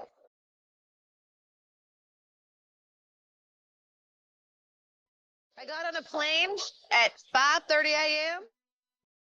for this party. I think half the people there were butt naked. Clearly very heavily under the influence at this party. And so what I want to say to Justin Bieber and to everybody that's following the situation is that Justin Bieber is a victim. I was horrified when I saw this, not because of the idea that Justin Bieber would be engaged in these sorts of things at these parties, but because I understood that this was a kid who was intentionally targeted by Diddy, as the videos show, told that he wants to party with him. Justin Bieber didn't do that to himself. Like I said, Justin Bieber was, in my view, a child victim. And as these videos are circulating on the internet, I want to make sure people remember that and give him the grace as someone who has somehow survived this, turned to family, turned to faith, and is still very much struggling with all of this.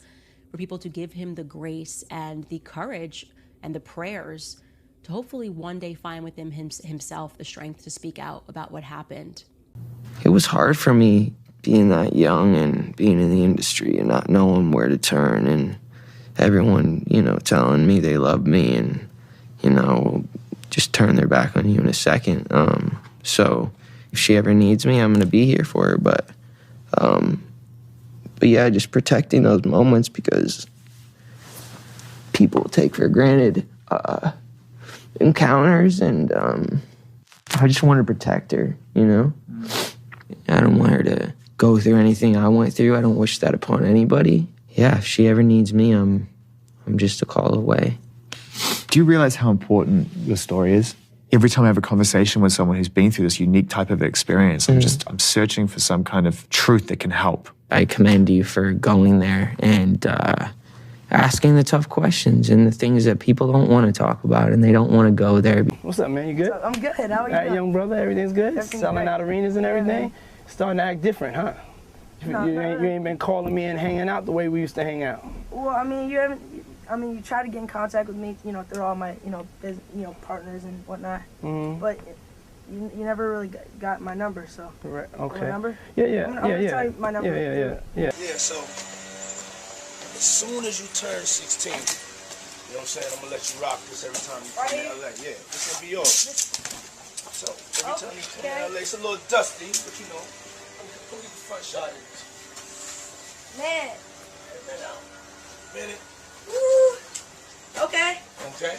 All right, so I'm gonna be driving this next year. Yeah, when you get 16, you come down there, you gotta, wear your seatbelt. I'm 15. You can ride in the passenger seat. I got my permit.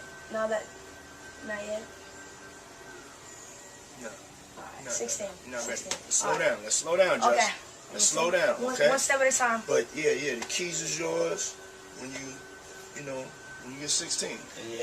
And we gonna go buck full crazy. I'm going crazy. Crazy. I'm taking this out tonight. What you wanna do? What you wanna do over the next 48 hours? 48 hours. Let's go. Let's just go get some girls. Let's go hang out with some girls. A man after my heart. That's what I'm talking about, kid. Moved to New York City, and I lived with Sean Puffy Combs for a year. That's the crazy thing. Now, that was L.A. Reid's idea, right? We're sending you over to something called Puffy Flavor Camp. There you go. To learn Flavor Camp? Yeah, Flavor that's Camp. what it was called. And you're going to go to Puff Daddy's. He's going In the 90s. Do you understand what that's like? Puffy's place was like just filled with chicks and orgying like nonstop, right? No, not really. Man, and you said that, I know you can't go into detail, but you said that it was a situation where Diddy sent him to the hospital? Let Usher explain that to you. Let Usher mama explain that to you. And the hospital was in Scarsdale, New York.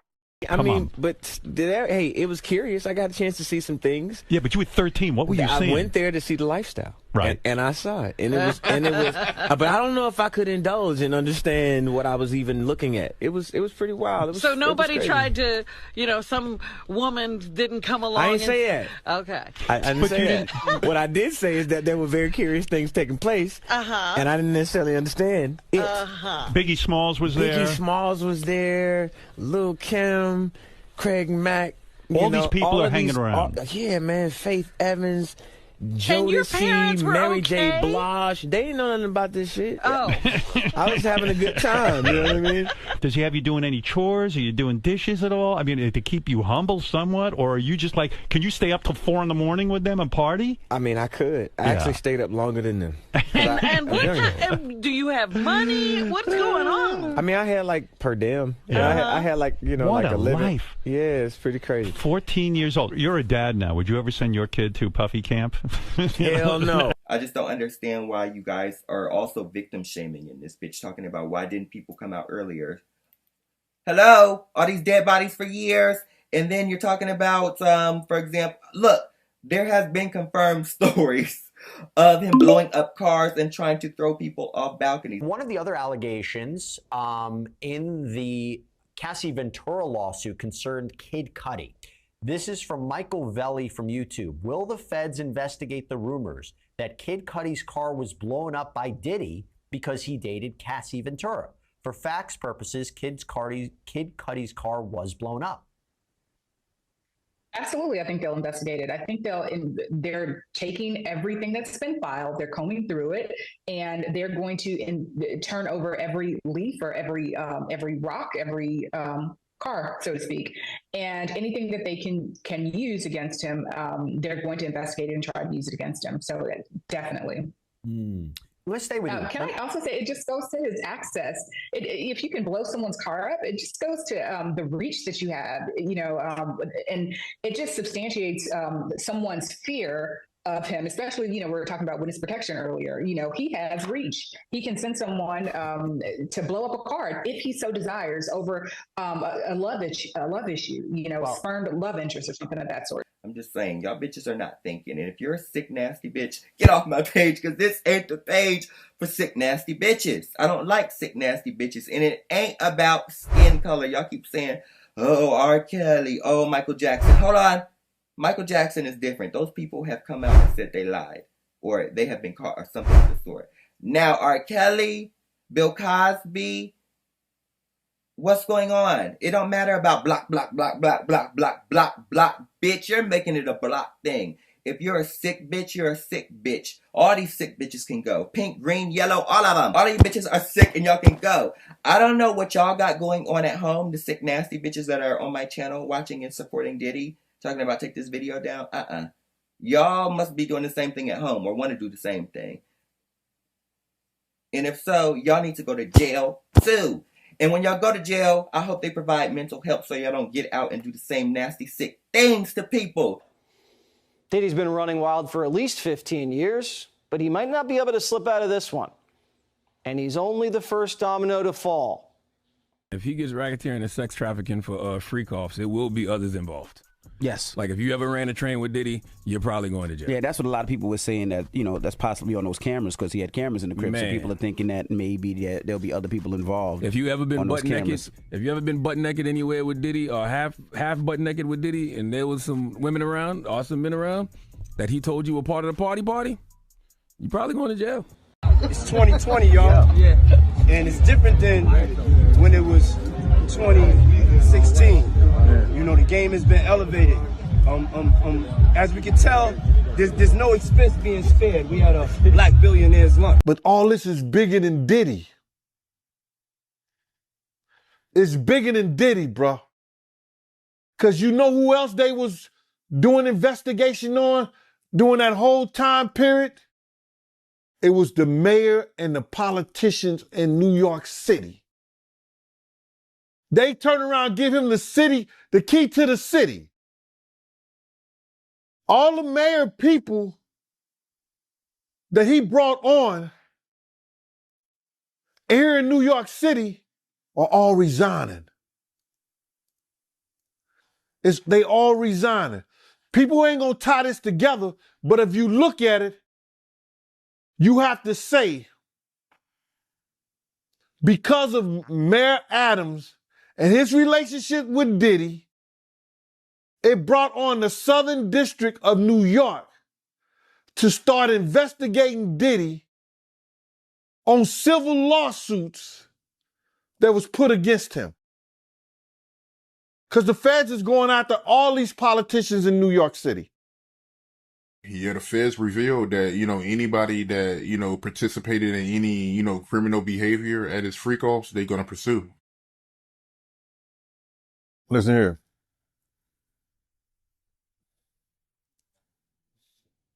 The mayor here take like 15 spoons of sugar in his coffee. So it's all a possibility. Do you think there's any celebrities on them tapes? Bro, he gave celebrity parties. So what you think? Because my main account is banned where all of my Diddy blind items from this month are, I'm just going to do all the March 2024 Diddy blind items so we can see the lead up to this. Starting off March 1st, and this is Little Rod, Rodney Jones, Sean Diddy Combs, and this is the male victim that came forward. It's pretty easy to tell that whoever wrote the recent lawsuit against the wannabe rapper / producer reads this website on a pretty regular basis. They even use some of the same clues in their blind items. And I said before, and I'm saying again, no, that's because the blind item has been recording crimes that have been reported to them instead of the police for the past fucking 20 years. And they just corroborate the actual little crimes that, 3 homes got raided for today because of. Okay, this next one's also from March 1st. They call Diddy Mr. Freakoff. Mr. Freakoff isn't the only one who asked for straight men to be delivered to his hotel room when he is in London. Just ask the Unlocked blogger, and that's Jason Lee, and the weather boxer, Floyd Mayweather. This British rapper, and that's Giggs, and the socialite with the star in his name target dealers who want the extra cash, who are sure to be discreet because they have girlfriends. This is why the powerful rapper, and that's 50, is always mocking them and why they're too afraid to say anything back. He's seen the videos. Okay. This is TD Jakes and Mr. Freakoff. Those closest to the televangelist warned him about being associated with Mr. Freakoff, but he did not listen. Some of the men who claim to have stories about his private life have given him the name General High Booty. So Mr. Freakoff is Diddy, General High Booty is TD Jakes. I'm sure you can do the math on how that got there, that nickname. Sorry guys, I'm flustered right now. Fucking this is huge. Young Miami, the girlfriend of the wannabe rapper who was also named in a very recent lawsuit, has started selling off all of her possessions online. This is from March 4th. It sounds like the wannabe rapper cut her off financially. So Diddy cuts his girlfriend Young Miami off on March 4th. You are like almost exactly 20 days later. That's him. Like I said, he was offloading all of his assets into offshore bank accounts, and with his mommy and with his kids, he didn't have any more cash in his bank accounts for Young Miami to get. They were all in the Caymans with the rest of the white collar criminals. Okay, and this is a 2013 blind item that was brought back again on March 4th about Beyonce, Jay-Z, Diddy, Kelly Rowland. In 2013, the Queen Bee and her husband attended a New Year's Eve party in Miami, which was being thrown by Mr. Freakoff. No one who was there has ever forgotten that night because she spent the entire night in the pool dazzling into space. Her best friend who recently starred in the Netflix movie called for help, but she was ignored. It's like she was in a trance. By the way, so this is Beyonce and Jay-Z party into 2014 at Diddy's New Year's Eve bash. So you can Google that, Diddy's 2013, New Year's Eve bash, obviously bringing in 2014. And you can see in the articles how they had included, had linked Beyonce's Instagram account and all all of her posts from this 2013 party were removed when I initially reported on this blind item from my main account at the beginning of March. I just find that interesting. Do you guys see how like all of these chips were kind of falling? This is why I'm also so pissed my main's not here anymore, because I had captured this all in real time. And I remember being like, oh, that's weird. All of Beyonce's posts from Diddy's party are fucking gone, and any evidence of her being there are fucking gone. This one aged so well, you guys. So this is about Little Rod, the male victim that filed a lawsuit against Diddy. Publicly, there are more, but they just haven't publicly done anything. And then TD Jakes, General High Beauty. The lawsuit filed by the producer claims Mr. Booty Grabber planned to use the televangelist, so now Diddy is Mr. Booty Grabber in this, use the televangelist to clean up his image after the first lawsuit with the singer. Why was he so sure the televangelist would risk his own reputation to save his? Look no further than the secret recordings and what he knows about his daughter's adoption. Except, listen, TD Jake, save yourself because you got nothing to clean up. It's been raided. Everything. And finally, Simon Cowell, Sean Diddy Combs, Ryan Seacrest, The Wanted, Glad You Came. And this is on, by the way, Simon Cowell is rumored to be a notorious harem holder. Kind of like Diddy. The music competition judge/record exec, and that Simon Cowell is worried that he is next to face the Mr. Freakoff treatment. Okay, so let's raid Simon Cowell's harem next. Not only because of the things he may have done, but because of what he didn't do to protect contestants from the closeted radio exec, and that's Ryan Seacrest, who preyed on them. This same radio exec was behind the formation of the boy band The Wanted, who was Glad You Came, and that's a really gross pun right there in the blind item. Those are all the March 2024 blind items on Diddy. Probably more to come. Immediately after Diddy was charged, we started seeing record executives resign and retire. We're not saying it's all connected, but the timing's interesting. Stacey Richmond's a music industry attorney. Do you think it's a coincidence that some of these record label executives started retiring? I don't know that it's a coincidence. I think that the evidence will reveal people who have concerns. So we don't really have those answers yet. Clearly, it may be an indication of concern, or maybe just time to move on to greener pastures. He already has the keys to some pretty exclusive places, and now Sean Diddy Combs can add New York City to that list. It's Diddy Day in the city. Videos have been playing on the Jumbotron for TSX Broadway, and the crowd waited. Then around 11:30, the doors opened for the mayor and the artist. The bad boy of entertainment is getting the key to the city from the bad boy of politics. I want to thank y'all for this honor and just recognizing me being from New York, giving me the key to the city. Diddy finally has the key to the city. According to sources familiar with the matter, let's go straight to senior investigative correspondent Aaron Kontersky on the phone with the very latest. Aaron, what can you tell us? Byron, we just heard a statement from Mayor Adams saying, I always knew that if I stood my ground for New Yorkers, that I would be a target, and a target I became. If I am charged, I am innocent, and I will fight this with every ounce of my strength and spirit.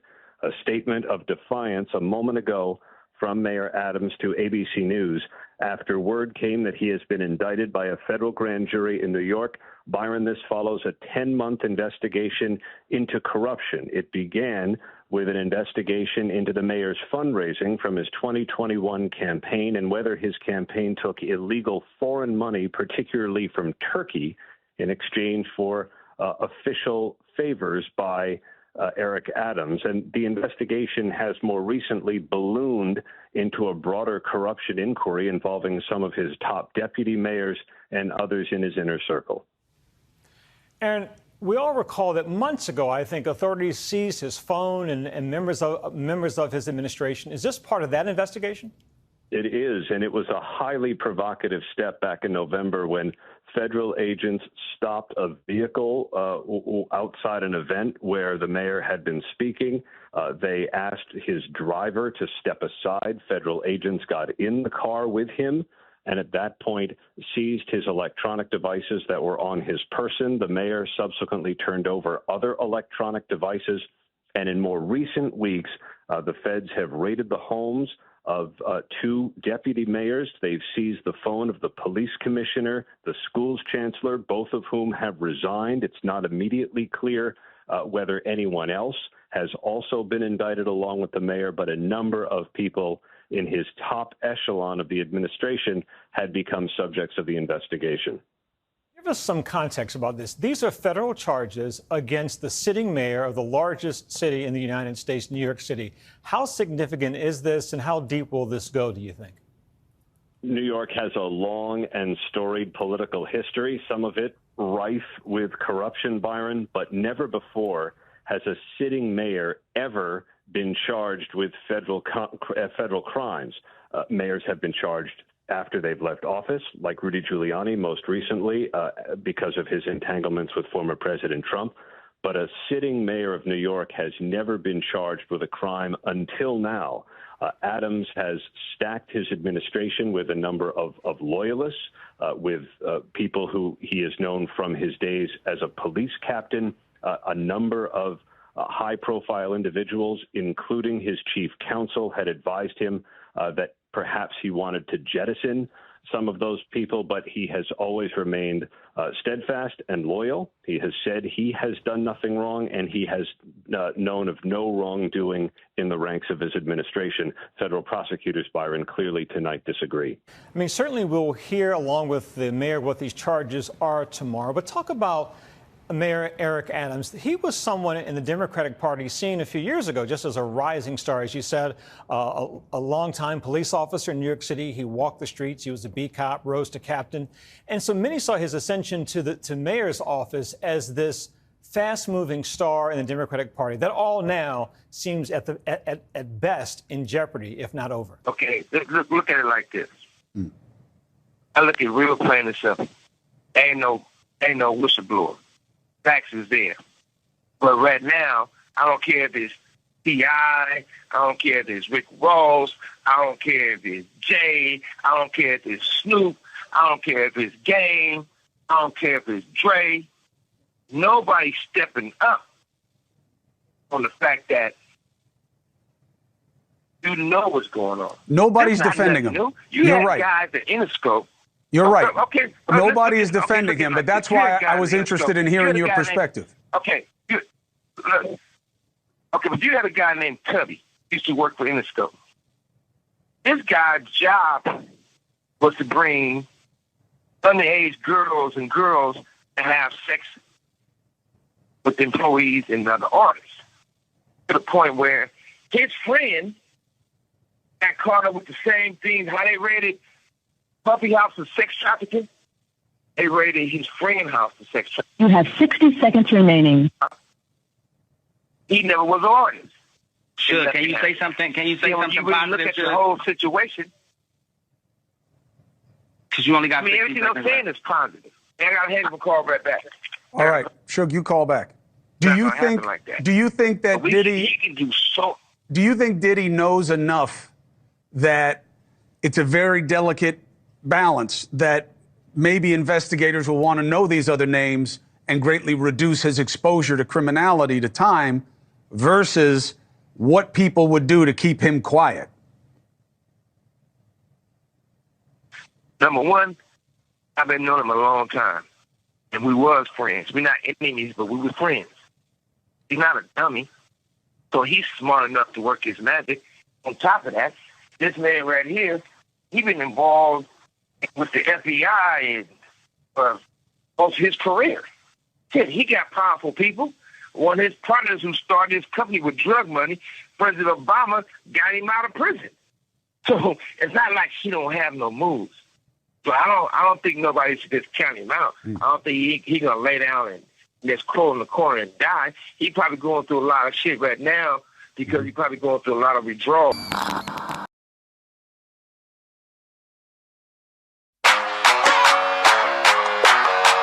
Bitch, shut up. Yeah. Bitch, shut up. Bitch, shut up. Because if Diddy wanted to get away, he could have got away.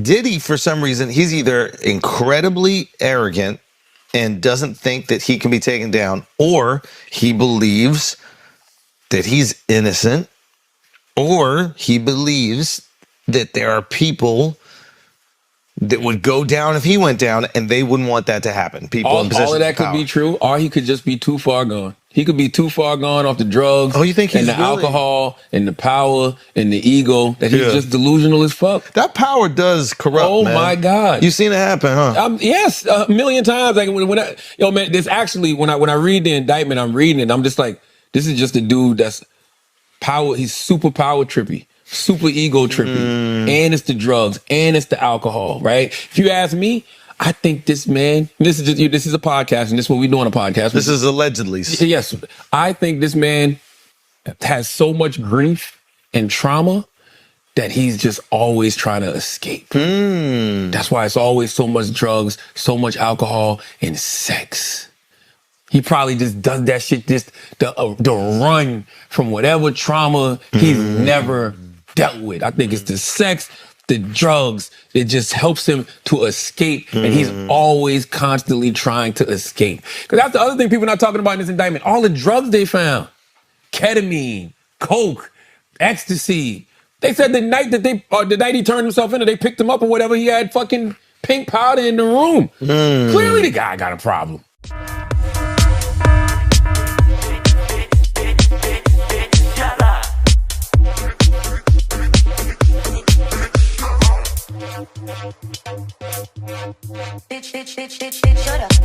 Drink. In the kitchen, he was the only one back there. He came out with the drinks in his hand, and I took the drink from him. Okay. Now, this happened in 2001 in South Carolina, yes? Yes. Okay. Was this a house party? Was this a party at a club, on a boat? What? It was a beach party. But by the time we got there, he picked me up from my house. He picked up Malika and I from the house. On our way there, we made a few stops. We stopped at, I believe it was his parents' house, because I met his dad, and there was a couple of other family members in there. And we stayed there for a little while, left.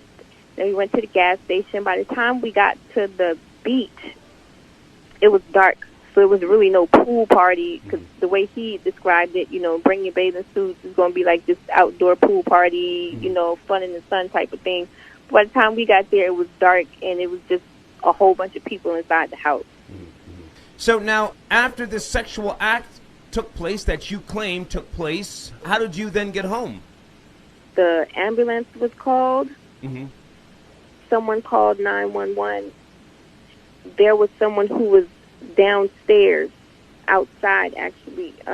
After everyone had left, Malika and I were able to pull ourselves together and help each other down the stairs, and we went outside and sat on the curb, and it was just pitch dark. We didn't see anybody.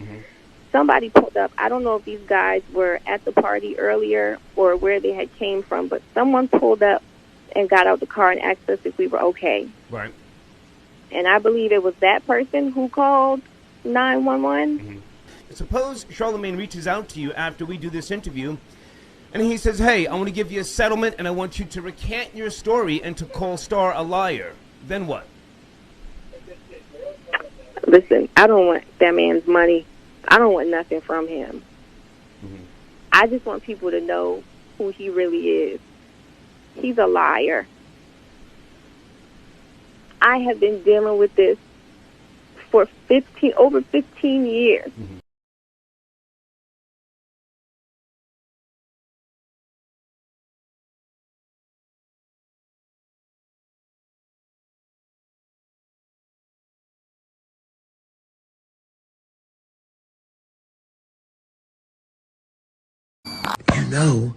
A lot of these celebrities,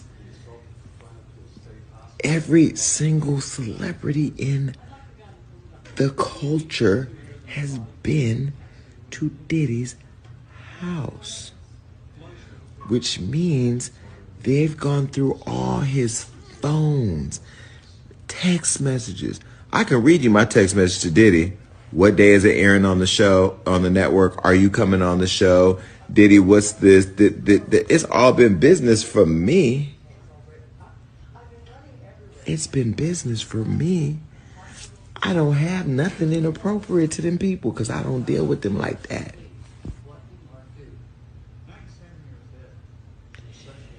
So you mean to tell me all those late nights, what you doing, where you at?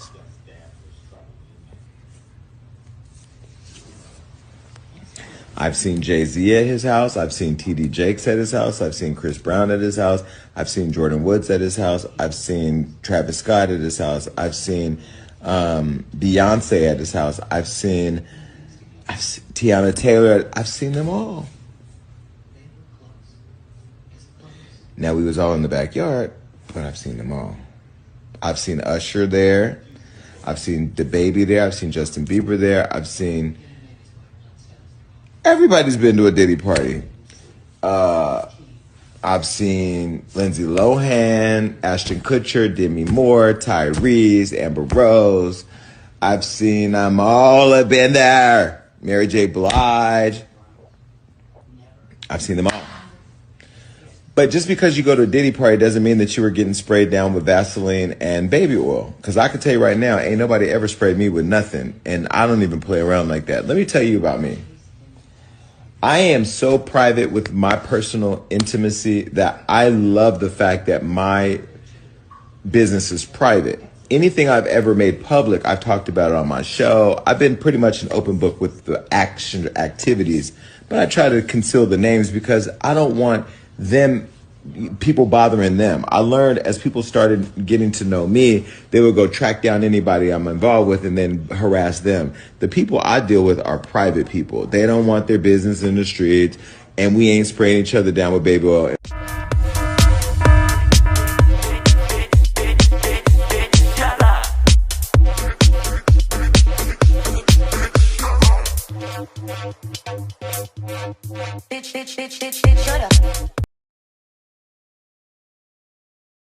Mystery Man, what's up? What's up? What's up, man? What's up? What's up? Oh, no, you're not gonna come up here now. Let me see that face. I need to get into that. Let me get into that. Let me get into that face real quick, J Money. Stop playing. Let me turn up my lights so I got better lighting. Let me wipe my face. Yeah, wipe your face. I just went and got me some eye cream. I went and got me some moisturizer. So let me see your face. Oh my goodness! All right, hold on. It's the suspense for me. Wait, hold on. Let me move this Gagiana. Oh, you cute as fuck, J Money. Where you at? Chill out. I am in North Carolina right now. J Money. Huh? Come visit me in Atlanta. I'm gonna fly you out here tomorrow. All right. I'm serious. I hear you. You think I'm playing, J Money? You think I'm fucking playing? I am not playing. I will fly you out here tonight. You come to me with we going to super party tonight. I'll fly you out here tonight. Ooh, I hear you talking. J Money. There's a fucking flight that leaves at 7:15 and gets in at 8:37 tonight. Damn, am I gonna be able to finish what the fuck I need to finish? I'm gonna have to go shopping, need some of all this. 7:15 gets in at 8:47. We going to the party at midnight. Okay, so I can make that.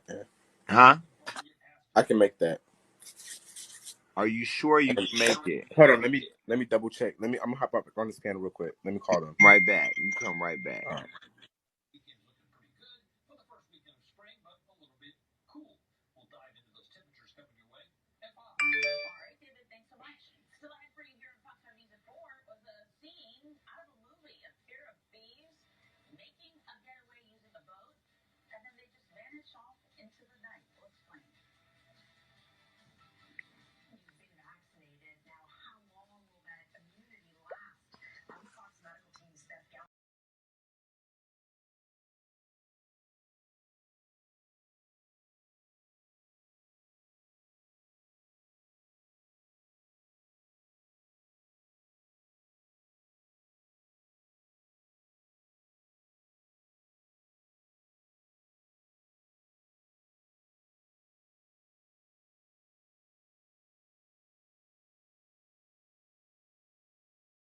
No, he trying to turn you out.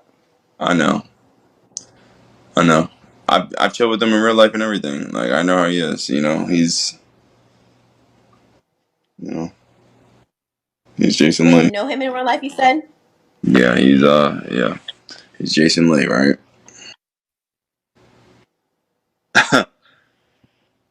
It said he's. Hold on, say it. He's what? The pause after he went crazy. Yeah, went crazy. That's why people be thinking all this shit because the way I like deliver everything, I'm like you know, let them think what they want to think. But you said right. He is Jason Lee.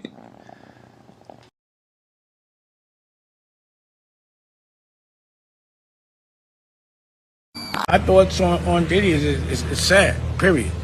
It's just sad. And crazy. And it's shocking. You know? They should don't want me outside at all. So, yeah, I mean, I'm sure. But I know I've been over here. And I never judge a man for any preference and all that, and they keep it to themselves. I ain't got nothing to do with none of that. So, none of that, and, you know. I don't know anything about any of those things. From 2005 on, I wasn't around. You know, and that was the reason why I wasn't around. So what's good is I don't know anything. I just know I wasn't there. And whatever happened it's a mystery to me, like it was a mystery to everybody else. But, you know, I know that my instincts told me to get the fuck out of certain environments. I'm not gonna say necessarily that one, but, you know, things that were along those lines. You know what I mean?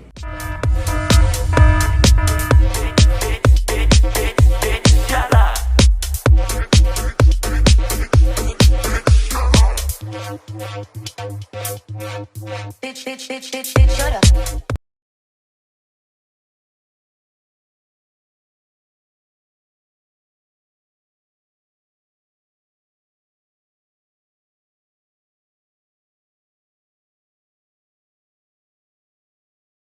Was saying that this is like the end of hip hop as we know it. How? You know, so I'm just asking your opinion on that. Do you agree with that statement? Do you feel like, you know, some people being shown in a different light, is that ruining the way we are going to see hip hop going forward, or like the culture? I don't think that it has anything to do with hip hop. What are we talking about here, really? Like, Well, as far as I mean, I don't want to like just go straight to it, but you know, like everything with Diddy, people are saying it's kind of the end of has hip nothing hop to at do that with hip era. hop. Okay. Has nothing to do with hip hop at all. So I don't see the correlation whatsoever. If we're talking about creative and music and stuff like that, there's people still listening to R. Kelly shit. You know what I'm talking about? So, I mean, I don't know. I can't answer that, but I don't think it has anything to do with hip hop. So what kind of hat is that? It looks great. It's a crochet hat. It's actually my son's. He told me make sure I bring it back. Don't fuck it up. Oh my gosh. No way. They have the crochet do-rags as well. I don't know if Do they have it they? for the I don't males. wear do-rags anymore. Wait, so is it your son's line? Snatch It's like, wait, so do-rags snatch your edges? Yeah, they snatch your edges from what I heard. I ain't never heard that. Wait, so is this from your experience? I'm just playing. I was But like, you know what? That line you get in the middle of your head and all that shit. Yeah. I'm just too grown for do-rags. I got too much hair for a do-rag.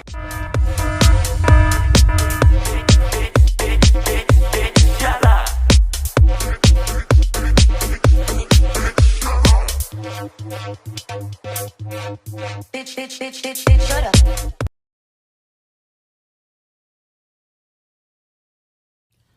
Good day, all. You guys want to know the reason why all of these people are coming forward now telling their stories and they didn't do it in the past? Well, being a model for over 12 years and being in this industry, I was physically attacked by a very large rapper in the 90s who's actually now an actor right now today. This man attacked me. I defended myself. 10 squad cars were called to the hotel because we tore that bitch up. 10 squad cars were called. There wasn't one police report written about the incident. I had 5 officers come up to my room, take a statement. Not one police report was written. I worked for attorneys at that time in New York. And because my attorneys represented the head of the record label he was on, they told me to pick my battles. I need y'all to help me. We all heard about Puffy And I see a lot of people, yay, yay, yay. I'm confused. The Cassie thing, I understand. I think you should definitely lock this nigga up. Put hands on the young lady. But I don't understand the other shit. Can y'all help me? When has being nasty been a federal crime? And I'm glad they told me. I didn't know there was a limit on baby oil. I'm getting a few, because we get ashy. But you get a massage or something or whatever. I don't know. I don't know. Please tell us the new rules for niggas. Because maybe they're not new rules, actually, because I think it was 1800s. There was this very famous boxer named Jack Johnson, and he was whooping ass. Everybody ass, but mostly white folks ass. He was whooping a lot of white folks ass. And he had a white woman, Mae West. They couldn't stop this black man. So they gave him trafficking. In the 1800s. Taking a white woman across the lines was...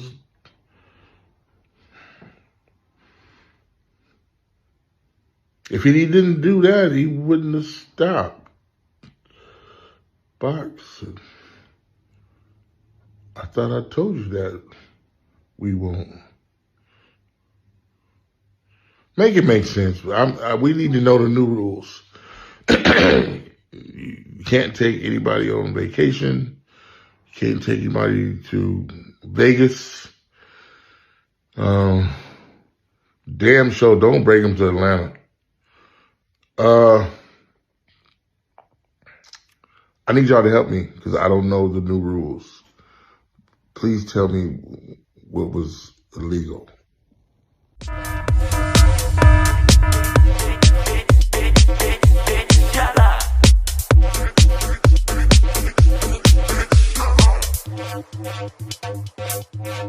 Bitch, shut up.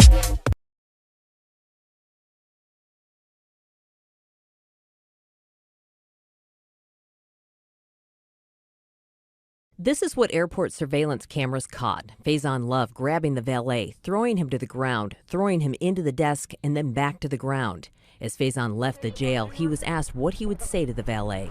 Watch your mouth.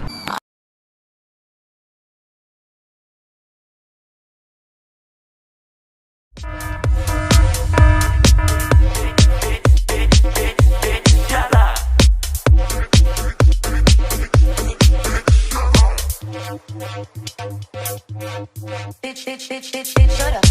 Oh, there we go. Oh, it may be, yeah. Not playing. Big Draco, big love. Yeah. All 2021. Yeah. That's what's up. We just out here enjoying life. Yeah, love. 2021, love. 2021, love.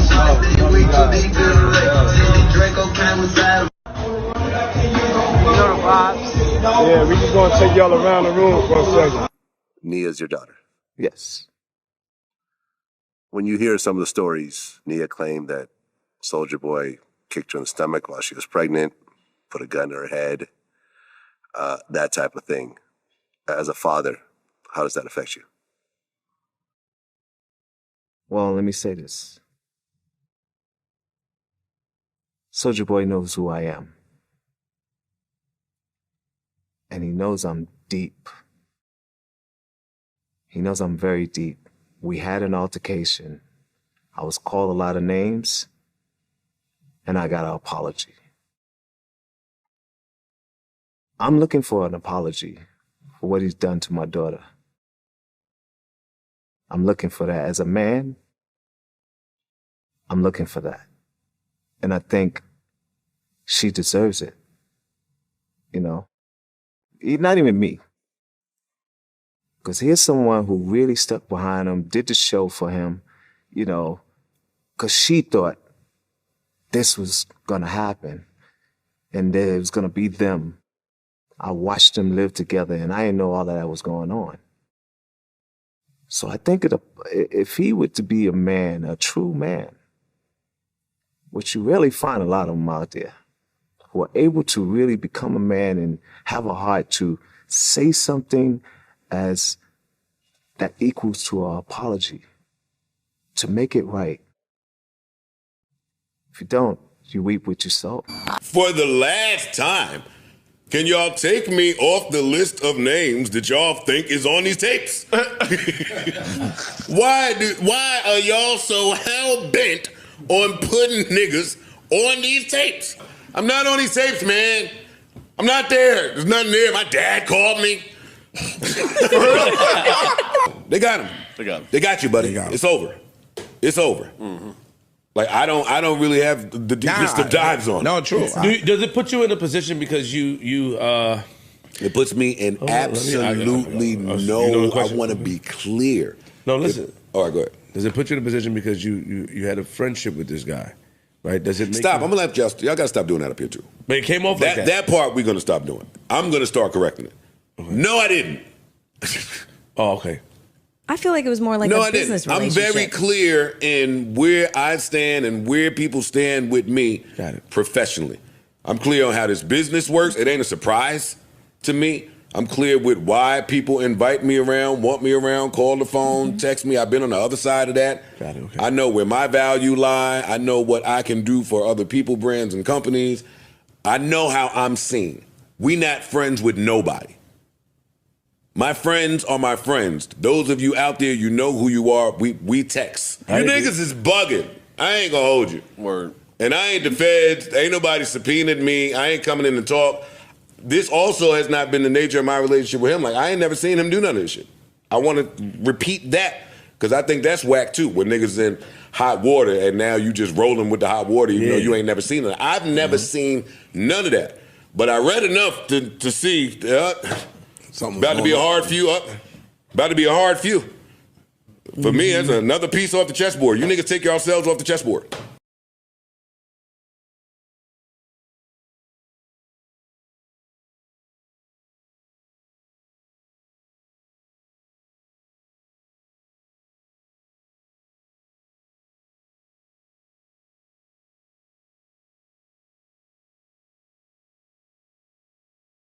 Joe Button, we had you on the show previously, and we talked about your whole situation with Esther Baxter and the breakup, and you know what happened, and she cheated on you, and we heard the song and Ordinary-ish, you know, Part three.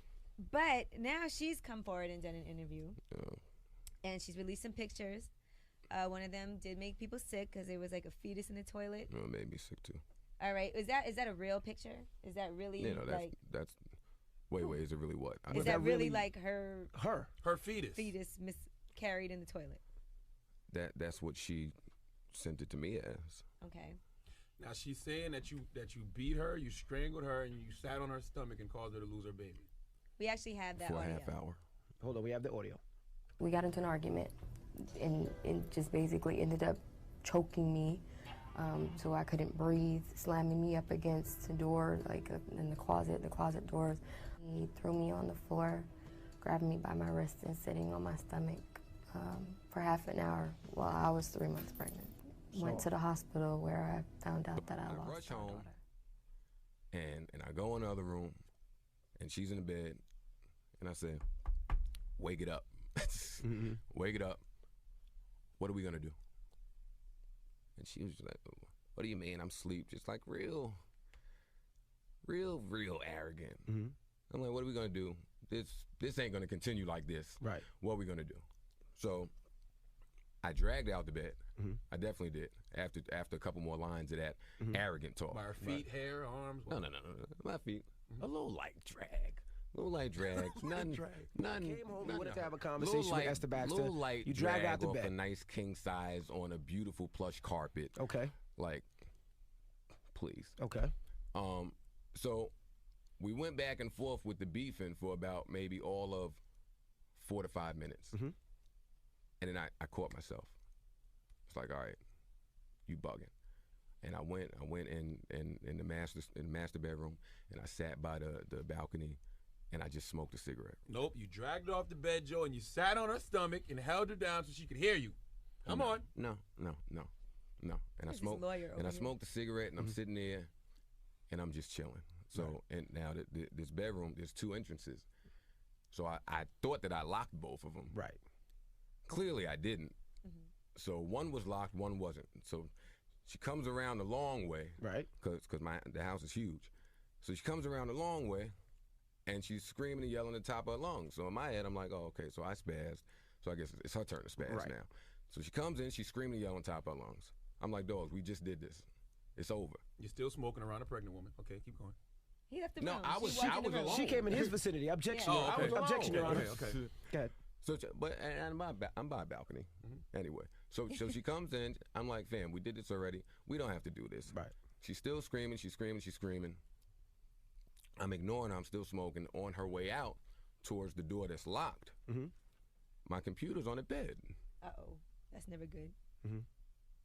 So she picks it up. Oh, man. And she slams it into the closet. Wow. So now I'm flabbergasted. Not Joe Button's computer. You know what's on that computer. She know that's my computer. Right. She know what that is to me. She knows push the button. So she know how to push the button. I'm still kind of in shock. Right. So then she threw it in the closet, and as she's walking out, because she got to go through the closet to get out. Right. She picks it up again. And does it again. And she does it again. Damn. I jumped up like Thor. Right. Or Iron Man or somebody. Right. Objection, Your Honor. Watch your mouth. And I ran so fast into that closet, because the closet is like the size of a room. Right. And I ran in there, and I hemmed up, and I said, yo, are you out of your mind? How'd you get all the bruises? Makeup, I don't know. Come on, Joe. I'm telling you. So the police will call you arrested that day. Listen, slow down, because it gets crazier than that. So we're in the closet, and I got her pinned against the wall. Right. Like, and I asked her if she's crazy about 3 to 4 times, but she's kicking and she's punching and she's swinging. So as I got her hemmed, I got to try to like back up off her, but she's still going, and her stamina is unbelievable, and mine's isn't. Right. So I put her on the ground. I don't throw her on the ground. A pregnant woman. But I'm much stronger than her. All the more reason you're digging a deeper hole for yourself. No, he Joe. placed her on the ground. Listen, I'm just He's saying that she's going crazy. At no point am I saying that I haven't done anything wrong. Okay. And at no point am I saying that. Why do you think we haven't heard from anyone until now? You know, I just feel like a lot of people are in shock. A lot of people are dealing with it in their own way. But in times like these, I mean, we should come together. We should talk about it as a community. It's easy to divide and point fingers, but unity is where you build. You can have a stronger future for the culture. I mean, Diddy's been an icon for decades. We've all listened to his music. We've all been around him, that at least in my era, and have looked up to him. And in this situation, it's super unfortunate, but it's important to learn a lesson right now, and ensure the next generation understands how to move differently with transparency and integrity. And I think transparency and integrity moving forward should be non-negotiable. I hear you, and look, we need that in every culture. You hear and may know what I hear, which is people aren't coming out because they either suspected this about him or they don't want to have any connection to him. And then I guess there's another group who's worried they're going to get pulled in, which is one of the suggestions from prosecutors. When you were with him, you had to have heard the kinds of things that other people heard about what Diddy could be about on the dark side and excesses of his. What did you make of what you heard, and what did you ever see for yourself that gave you an opinion about what he was about? Well, for myself, and I think a lot of other people in this industry, I mean, it's all a shock because, you know, we've never seen the stuff that's being said and the stuff that people are finding out. Like, I've never been in rooms that people are talking about, and I never knew they existed. And a lot of people in the industry can agree with me on that sense. Like, you all wanted to go and have a good time at a Diddy party, you know, and you wanted to be inspired. You wanted to go out and have a good time, and then you wanted to go the next day to work, and you wanted to work hard in this good vibe, you know? And so to see where we are now, I just think everybody is still trying to digest it and still trying to understand it. And even though, you know, there's still allegations and it's not anything that's just allegation factual yet, but it's hurtful and it's confusing to a lot of people. I mean, we all grew up, you know, listening to Puff and Bad Boy, and they represented success and resilience, but it comes with responsibility. And when people fall, right now we just need to use it as a moment to reflect, not to criticize, but find a better way to move forward as leaders, individuals, in this culture that we're in right now.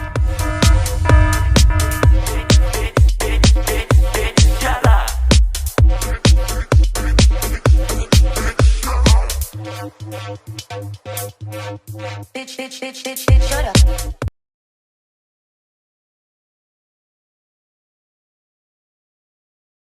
Was reportedly arrested after getting into an altercation at a Beverly Hills hotel Friday night. And People magazine says police were called to the Beverly Wilshire Hotel and the singer was asked to leave but became aggressive and ignored that request. The man, known for making a sex tape with Kim Kardashian and dating Whitney Houston, was taken into custody and then allegedly kicked and shattered a police car window, spitting on an officer as well. And the 33-year-old, he was booked for trespassing, vandalism, battery on an officer, and resisting arrest. He reportedly bonded out of jail Friday night after posting a $20,000 bail. I think as this progresses, I pray that people will find freedom and get more clarity. I think everybody is in a holding pattern in the sense of, and I'll say that just to the extent of, there are way more victims. There is a lot more crazy shit. People think because some of the bodyguards came forward and said some wild stuff that like that's where it wraps. And that's not how the government works. Oh, you don't got to tell me. Yeah, that's not how it works being a victim. Sean P. Diddy Combs' family arrived for day one of his sex trafficking trial. How is your father feeling today? They walked into the federal courthouse in Manhattan, hand in hand, in a gesture of solidarity. Diddy's 85-year-old mom, Janice Combs, arrived separately. The whole entire family will be here today. I know this will be a long road, but I want to emphasize that you have a tremendously important task as jurors. It is to determine the facts. You, and not the court, are the sole judges of the facts. The Constitution itself recognizes your unique role in our system of justice. So please, pay careful attention to the witnesses and evidence received at trial, as well as my instructions on the law. I thank you for your commitment to performing this civic duty and recognize the sacrifices that you have all made to be here today. We will now begin with opening statements. Is the government prepared to proceed? Yes, Your Honor. All right, you may proceed. This is Sean Combs. To the public, he was Puff Daddy, or Diddy, a cultural icon, a businessman larger than life. But there was another side to him, a side that ran a criminal enterprise. During this trial, you are going to hear about 20 years of the defendant's crimes. But he didn't do it alone. He had an inner circle of bodyguards and high-ranking employees who helped him commit crimes and helped him cover them up. Kidnapping, arson, drugs, sex crimes, bribery, and obstruction. These are just some of the crimes that the defendant and his inner circle committed again and again. You are going to hear about all of them during this trial. Let's start now with just one night. The defendant was on the hunt for his girlfriend, a woman named Cassie. For years, the defendant physically abused Cassie. He also sexually exploited her, forcing her to have sex with male escorts while he watched and recorded it. But that night, the defendant learned he had lost control of Cassie. He found out Cassie was seeing another man. Furious, he set out to find Cassie and that other man, but he couldn't do it by himself. So he took his gun and he took his bodyguard, one of his most loyal lieutenants, to wake up one of the defendant's employees in the middle of the night. The defendant yelled that he was going to kill the man Cassie was with. He demanded that his employee take him to that man's home. The defendant forced the employee out of her apartment and into an SUV. They drove to the house. The defendant and his bodyguard broke in, but no one was there. The defendant did give up. He kept looking for Cassie. When he finally found her, he did what he had done countless times before. He beat her brutally, kicking her in the back and flinging her around like a rag doll. All of that violence wasn't enough, though. The defendant had to make sure he had control over Cassie once again, so he threatened her. The defendant told Cassie that if she defied him again, he would publicly release the videos of her having sex with male escorts that he kept as blackmail. Souvenirs of the most humiliating nights of her life. This was just one night in the defendant's 2 decades of crime. In one night, he and his lieutenant kidnapped an employee, broke into a man's house, and the defendant beat and blackmailed his girlfriend. And as you will learn, this was just the tip of the iceberg. These are not the only crimes the defendant committed. That's not the only time he kidnapped someone, and Cassie is not the only woman he beat or sexually exploited. For 20 years, the defendant, with the help of his trusted inner circle, committed crime after crime. That's why we're here today. That's what this case is about. 20 years of crime is a lot to cover. So first, I'm going to walk you through what evidence in this case will show. Then I will explain a little bit about the charges, and then I will tell you how the government will prove that the defendant is guilty beyond a reasonable doubt. So what will the evidence show? You'll learn that the defendant was a musician who created an empire. He had a record label, Bad Boy Records, and other businesses that he ran or controlled. Those businesses made the defendant rich, and he used money and resources from those companies to build his reputation and to feed his every desire. To do that, he relied on an inner circle of people closest to him, like his bodyguards, chief of staff, and other high-ranking employees who ran all aspects of his life. Together, the group worked to promote the defendant's power. They carefully cultivated and guarded his reputation. And they worked to get the defendant everything he wanted. He sometimes called himself the king, and he expected to be treated like one. He expected his inner circle to cater to his every desire, including his sexual desires. For years, the defendant used his inner circle and his company's resources to sexually exploit multiple women, including women he forced and manipulated into having sex with male escorts, meaning men who the defendant paid to have sex with women while he watched. No matter what, the defendant and his inner circle made sure he got everything he wanted. Many times that involved committing crimes together and then covering up those crimes. Those crimes included violent acts, but you'll hear about the other violence too, like when the defendant's bodyguards kidnapped the same employee another time, forcing her to sit through days of lie detector tests, or when the defendant had a man's car set on fire, or when the defendant dangled a woman over a balcony. You'll see and hear evidence of all of this. The defendant had impossible demands. When his employees failed to meet those demands, the defendant threw things at them, threatened them, hit them, or pressured them to take drugs. He even sexually assaulted one of them. You'll also hear how the defendant used his employees to get and distribute drugs. They delivered those drugs whenever the defendant asked, including so he could give those same drugs to the women he was forcing to have sex with male escorts. He transported those women and those escorts across state lines and even out of the country for those sex acts. And he used his inner circle and the vast resources of his business empire to help arrange those trips and make the women available to him. Let me be very clear on this next point. This case is not about a celebrity's private sexual preferences. The evidence will show that the sexual conduct at issue in this case was coercive and criminal because the defendant made women have sex when they did not want to, because he threatened them, he drugged help. He lied to them, and he even used violence to make them do it. A lot of this trial will focus on just 2 of those women, Cassie, who I talked about earlier, and Jane. Some of the details of what happened to Cassie and Jane may be hard to hear, but this is what the evidence will show happened. The defendant used lies, drugs, threats, and violence to force and coerce first Cassie and later Jane to have sex with him in front of male escorts. The defendant insisted that the sex occur in a very specific, highly orchestrated way. These sexual performances lasted multiple days and involved multiple escorts. The defendant called these encounters by different names over the years. First, freak-offs, later, wild king nights or hotel nights. Week after week, the defendant directed freak-offs in hotels across the country and sometimes out of the country. At times, the defendant had escorts and the women travel from out of state, so the defendant's staff sometimes organized flights, cars, and hotels. The defendant's businesses paid those expenses. The defendant had particular demands for freak-offs. At his direction, the defendant's staff set up the room in advance with supplies, like his preferred lighting, extra linens, and lubricant. His staff remained on call to refresh anything the defendant needed, like cash to pay the escorts or drugs for the women and the defendant. The hotel rooms were dark. The defendant instructed Cassie and Jane how to look, to dress in lingerie, wear tall platform high heels, and have manicured white nails. The defendant selected drugs for Cassie and Jane to take, usually MDMA, also known as Molly or ecstasy.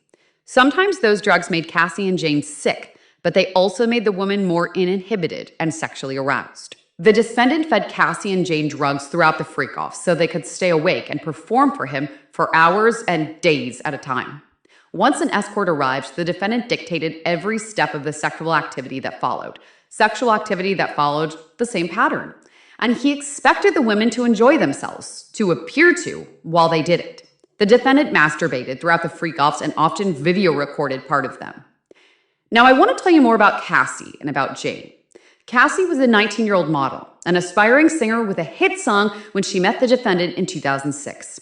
The defendant was 17 years older than her and the head of a record label. Soon, Cassie was signed to a 10-album deal with the label. The defendant pursued Cassie, and within a year, they were dating. They stayed together on and off until about 2018. During that time, Cassie tried to work on her music and in modeling and acting, but the defendant made her turn down many opportunities. Instead, he paid for Cassie's cars, her apartments, and some of her day-to-day expenses. Although Cassie recorded music constantly, the defendant, the head of her record label, had final say on the music that she released. It was never another album. The defendant started abusing Cassie early on. Initially, Cassie fought back. But time and again, the defendant hit Cassie in the head, threw her to the ground and kicked her, and dragged her by the hair. In 2009, the defendant threw Cassie to the floor of an SUV and stomped repeatedly on her face. To hide her injuries, the defendant forced Cassie to stay in a hotel for the next week. He refused to let her leave and had a staff check on her to make sure she stayed put. The defendant also introduced Cassie to freak-offs early on. Soon, the defendant made it Cassie's job to find and book escorts for freak-offs. Freak-offs that were happening as often as once a week for days at a time, meaning that for almost half of every week, Cassie was in a dark hotel room, high and awake for days, performing sex acts that she did not want to do on male escorts. Cassie will tell you how she felt like she was choking when the defendant made an escort urinate in her mouth, and how she overdosed at a freak-off when she still had an open wound on her face from the defendant's most recent assault. The defendant's physical attacks on Cassie happened at the freak-offs too. As you will see on video during this trial, the defendant hit and kicked Cassie in the hallway of an LA hotel, trying to drag her back to the room where they had been with an escort. We'll talk more about that video later. Cassie tried the first freak-off because she loved the defendant and wanted to make him happy. After that, she knew it was not something she wanted to do, but because of the defendant, it became almost everything she did. Because if Cassie didn't do what the defendant wanted, the consequences were severe. Physically, the defendant beat her viciously, exploding over even a tiniest slight and beating her to show who was in charge. He beat her when she didn't answer the phone when he called. He beat her when she left a freak-off without his permission. He beat her when he thought she took too long in the bathroom. The defendant taught Cassie that defying him could and often would end in violence. And when she tried to run away, he always found her, often with the help of his inner circle. And Cassie's career and livelihood were also in the defendant's hands, something the defendant made clear to Cassie. He told her he could destroy her career by releasing the videos that he recorded of her performing sex acts on dozens and dozens of male escorts. So Cassie knew that failing to please the defendant, refusing his demands, had more than just physical consequences. It had the power to ruin her life. The defendant's control, the defendant's violence, and the defendant's threats. That is how the defendant ensured Cassie could not say no to him. So time and again, when the defendant suggested to Cassie that they have a freak-off, she knew she had no choice but to agree and went to work setting one up. She texted the escorts, arranged for them to come to hotels, and put on the performance the defendant wanted, Her livelihood and her safety depended on keeping him happy.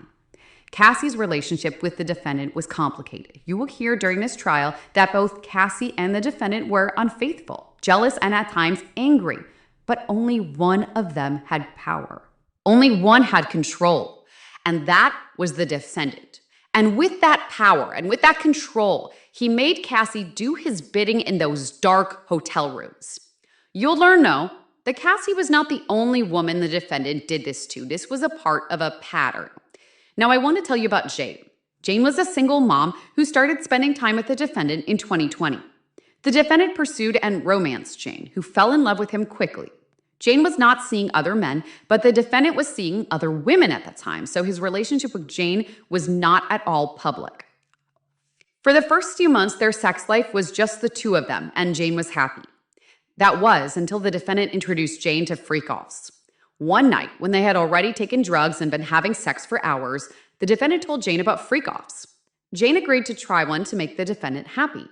To her surprise, the defendant said he would make it happen immediately, that very same night. He took her to a hotel where a room was already set up and an escort was on the way. Jane was nervous, and the defendant directed her step by step. Jane thought the first freak-off was a one-time wild night. Jane was wrong. The defendant continued asking Jane to have freak-offs and promising that if she did, they would spend quality time together. They would go on dates together. They would go on trips. That was what Jane wanted more than anything, a real relationship. So she agreed. She helped plan freak-offs and reach out to escorts. But even though the defendant promised her quality time and trips, he never delivered. Those were just lies, he told her, to get more nights in dark hotel rooms with escorts. Jane will tell you about those nights in detail. How she wanted the escorts to wear condoms, but many times the defendant did not let them. And Jane will tell you how he had her take drugs to stay awake and aroused for days. Jane tried twice to make it through these nights without drugs. The first time, she broke down and had took ecstasy to finish performing for the defendant. The second time, Jane vomited after having sex with one escort. How did the defendant respond? He told her to hurry up and get back into the room where another escort was waiting. Early on, Jane told the defendant that she didn't like freak-offs and she just wanted to be alone with him. She loved him desperately and wanted a real relationship with him. The defendant did not listen. Feeling stuck and sick of the strangers the defendant kept bringing to these hotel rooms, Jane tried to assert herself in small ways. She found two men who performed in pornography, and she invited them to join the freak-offs. That way, Jane could at least choose the other man she was forced to be intimate with. Like he did with Cassie, the defendant eventually took steps to control Jane financially. The defendant wanted Jane available with him at a moment's notice, and he discouraged her from working. Jane's income plummeted. The defendant gave Jane money and later started paying rent for the house that she lives with her child. That way, when Jane resisted the freak-offs and told him over and over that she wanted to stop, he had the power to coerce her back into hotel rooms. And just as he had with Cassie, the defendant threatened Jane with the videos he recorded of her engaging in sex acts with the escorts. But the lies and the drugs and the threats were not the end of it. Not even a year ago today, Jane had the worst day of her life. The defendant came to Jane's house for an at-home date night. She and the defendant argued about another woman that the defendant had been seeing. Jane was upset and jealous. She had now spent years in hotel rooms for forced sex while the defendant took his other girlfriends for dates and trips. Jane hit the defendant and threw things at him. The defendant became enraged, so Jane tried to get away from him and hide. She ran to her bedroom and locked the door. He kicked it open. She ran to her bathroom and locked the door. He kicked it open. She ran to her closet and locked the door. He kicked it open. She ran to the guest bedroom and locked the door. He kicked it open. She tried to run out the front door, but he grabbed her in a chokehold, lifted her off the ground by her neck, and kicked her to the ground. Later that night, they fought again. And just as he had with Cassie, the defendant viciously attacked Jane. He punched her in the face, kicked her while she was curled up in a ball on the ground, dragged her by her hair and her arm, and slapped Jane's face so hard she fell over. When all of this was over, the defendant still did not let Jane be. Instead, he told Jane, "You're not going to my night." The defendant instructed her to put on an outfit and call up an escort for a freak-off. He made Jane cover her black eye and bruising. take an ecstasy pill, and perform for the defendant with that escort. Jane followed his instructions. Like with Cassie, the defendant's violence had gotten him what he wanted. The defendant's sexual violence did not stop at freak-offs, though. Cassie will tell you about a time when the defendant forced himself on her, having sex with her as she cried and repeatedly told him no. And Mia, an employee who the defendant worked to the bone for years, will tell you about the times that the defendant forced himself on her sexually, putting his hand up her dress, unzipping his pants, and forcing her to perform oral sex and sneaking into her bed to penetrate her against her will. As I said before, the defendant had the power and the control, endless resources, and a loyal inner circle who would stop at nothing to get what he wanted. Amidst all this violence, the defendant and his inner circle had to make sure that nothing put the defendant's public image and his power at risk. So as tirelessly as the defendant's inner circle worked to meet the defendant's every need, they also worked to cover up his crimes. Remember the video of the LA hotel of the defendant attacking Cassie during a freak-off? You will hear just how far the defendant, his bodyguards, and his chief of staff went to get what they thought was the only copy of that video. The defendant first tried to pay off hotel security guard with a wad of cash in exchange for his silence. Then the defendant and his chief of staff reached out to a different hotel security guard to broker a deal. In exchange for the video from the hotel, the defendant gave the security guard a brown paper bag full of $100,000 in cash, while the defendant's bodyguard and his chief of staff stood by. This is far from the only time the defendant's inner circle tried to close ranks and do damage control. You'll hear how the inner circle covered up the defendant's brutal beatings by keeping Cassie in hiding for days. You'll hear about the inner circle contacting witnesses of the defendant's abuse to feed them lies, including even after he knew about the investigation in this case. Again and again, the defendant and his inner circle tried to keep the defendant's crimes out of public view to protect his reputation and to protect his power. That is what the evidence in this case will show. For all of this, the defendant is charged with multiple federal crimes. You'll hear a lot more on the charges at the end of the trial when the judge instructs you on the law and his instructions control. But for now, there are just a few points I want to highlight so you have context for what you'll hear during this case. First, the defendant is charged with racketeering conspiracy based on his agreement to commit crimes as part of an enterprise. I expect the judge will tell you an enterprise is a group of people who work together for a common purpose of engaging in a course of conduct over a time. Here, you will learn that the enterprise is the inner circle I talked about, the bodyguards and the high-ranking employees like chiefs of staff. Some of these people came and went over 20 years, but I expect the evidence will show that the defendant was a through line. He remained at the top, running the group, and he always had trusted bodyguards and advisors helping him. Together, they agreed to commit different crimes, including kidnapping and arson, distributing drugs to other people, exploiting employees for labor, and in Mia's case, sex, bribery and obstruction, sex trafficking, and transporting people for prostitution. That's all covered by the racketeering conspiracy charge. The defendant is also charged separately for sex trafficking Cassie and Jane through force, fraud, or coercion. Again, the judge's instructions control, but I expect you'll learn that fraud includes a lie about a material fact. Coercion includes threats, and force includes violence.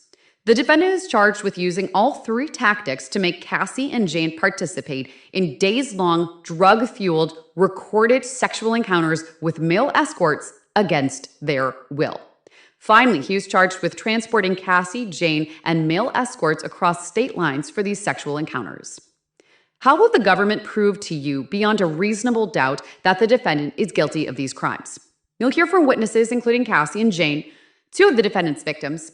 They will tell you how the defendant tried to control their lives from their homes to their careers, how the defendant used his control over them, his lies, his drugs, his threats, and his violence to force and coerce them into having sex with male escorts. Cassie and Jane will describe freak-offs for you in painstaking detail. They will tell you some of the most personal and painful experiences of their lives. The days they spent awake in hotel rooms, high on drugs, dressed as characters to perform the defendant's fantasy just as he directed them to. You'll also hear from some of the defendant's employees. You'll hear from Mia, who worked as the defendant's personal assistant for years, the employee he sexually assaulted. Mia is just beginning to grapple with the times the defendant forced himself on her sexually. Mia will tell you how she could not talk about what happened to her until recently, how she wanted to take the secret of what the defendant did to her to her grave. You will hear from the employee who the defendant forced into an SUV with a gun from one of the defendant's chefs and from other personal assistants. They will tell you they worked punishing hours and days for the defendant, at times without any sleep.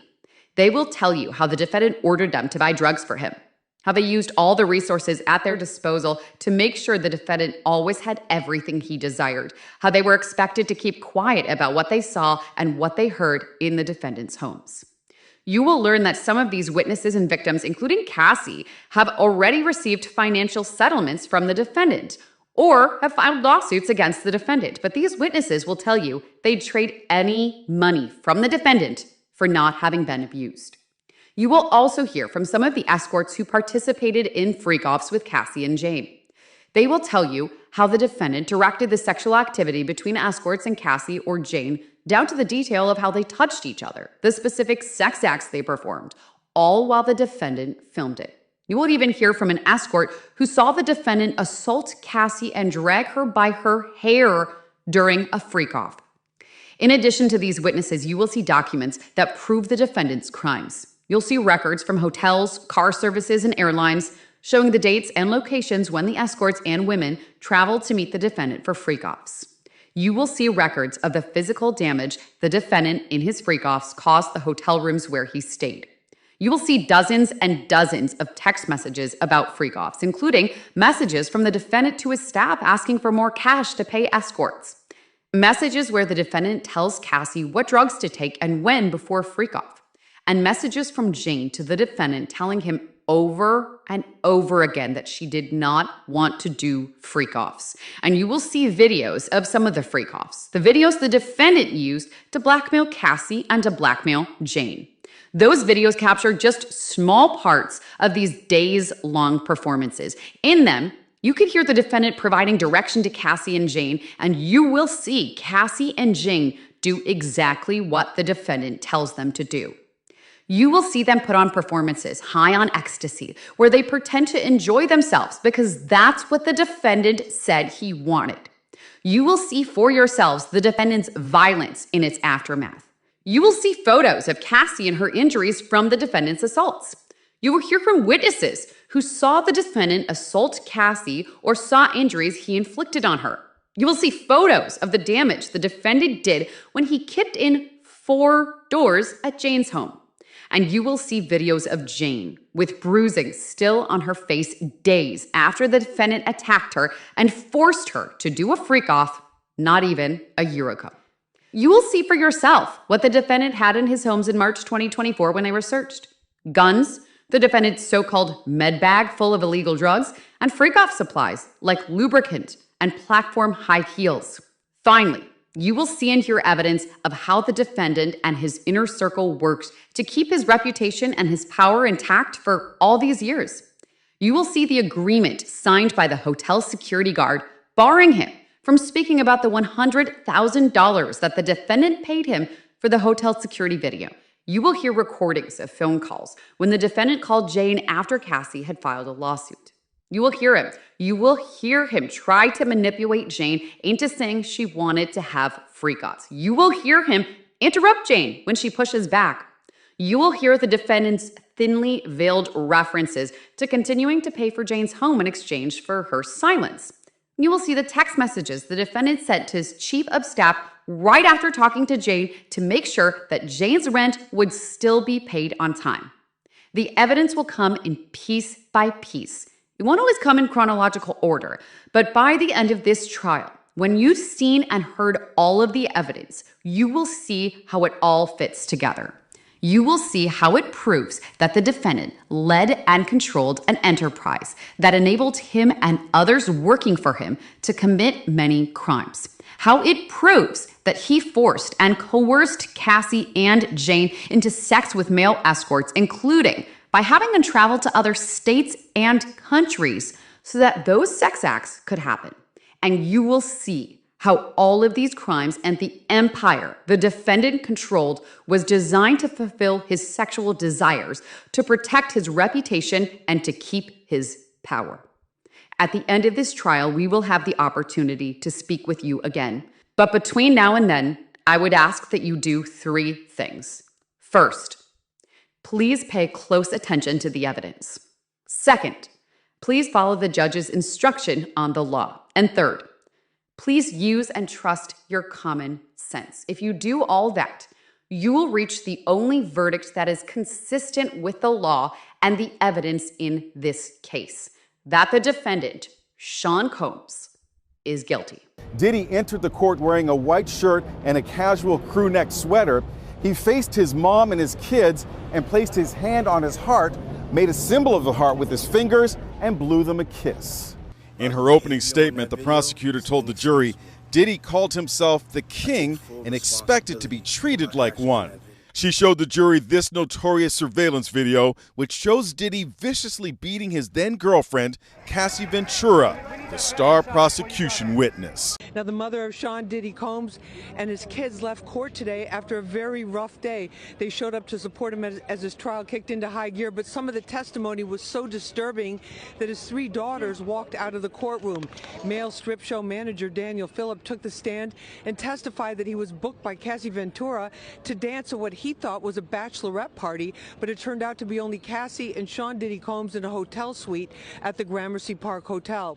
Phillip testified that he was paid several $1,000s to have baby oil massages and sex with Ventura while Combs watched from a corner and then pleasured himself.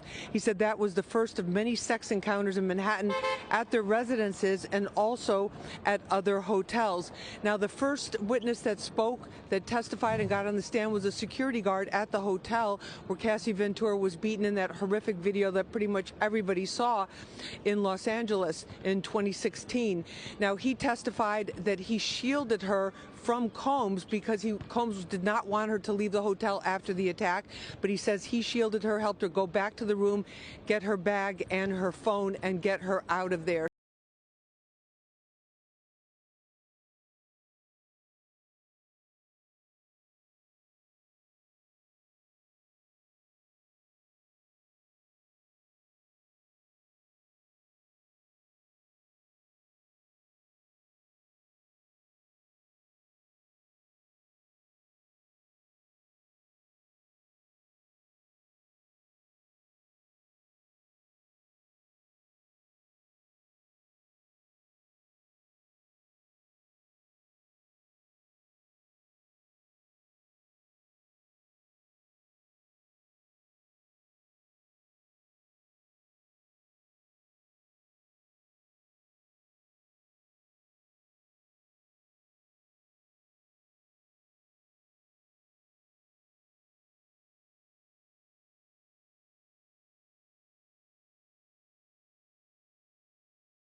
The first witness was a former hotel security guard who says he saw Cassie Ventura nursing a black eye after that attack. He says Diddy offered him a wad of cash, enough to fit between his thumb and his pinky, to stay quiet about the incident. The prosecutor said that Diddy threatened to release videos showing Ventura having sex with him and other men, calling them the most humiliating nights of her life.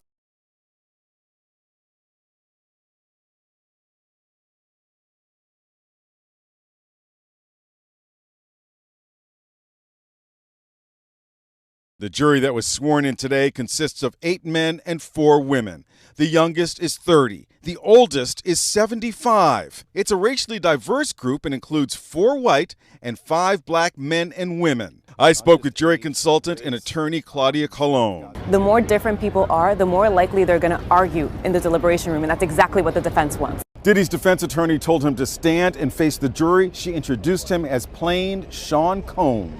After 18 hours of testimony, Cassie Ventura is off the stand. And in those 18 hours, we have heard about a relationship that lasted over a decade. Quick recap here.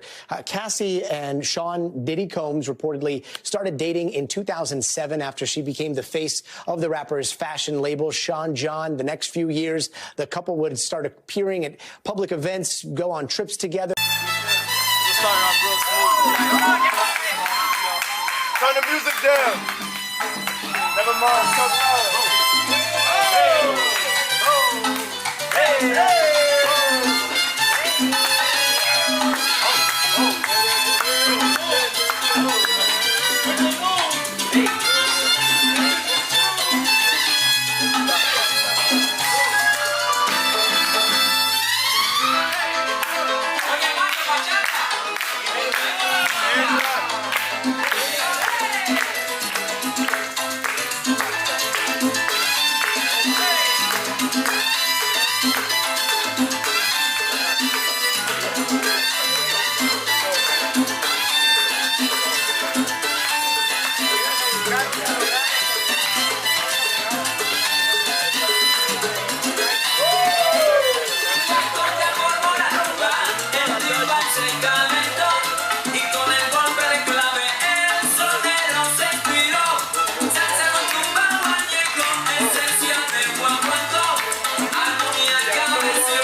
Blow out the candles.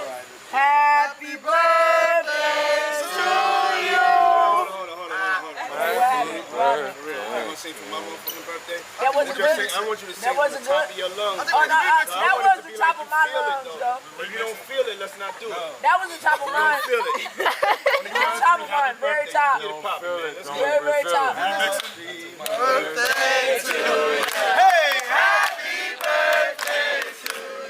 Hey, happy birthday. Happy birthday to you. Hey, happy birthday to you. Hey, happy birthday. Happy birthday.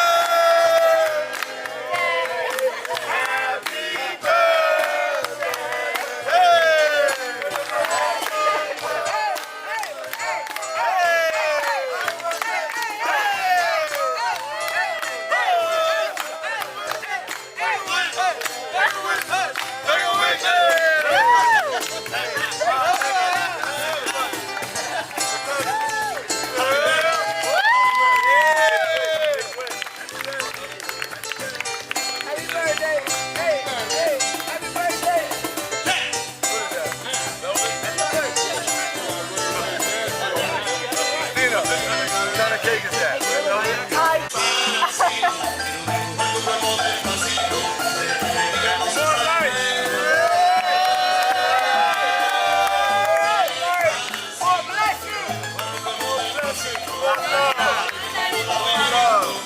It's really shocking to hear that this is the first time we're actually hearing publicly from Cassie Ventura. She hasn't made any sort of public comment about her relationship with Sean Diddy Combs.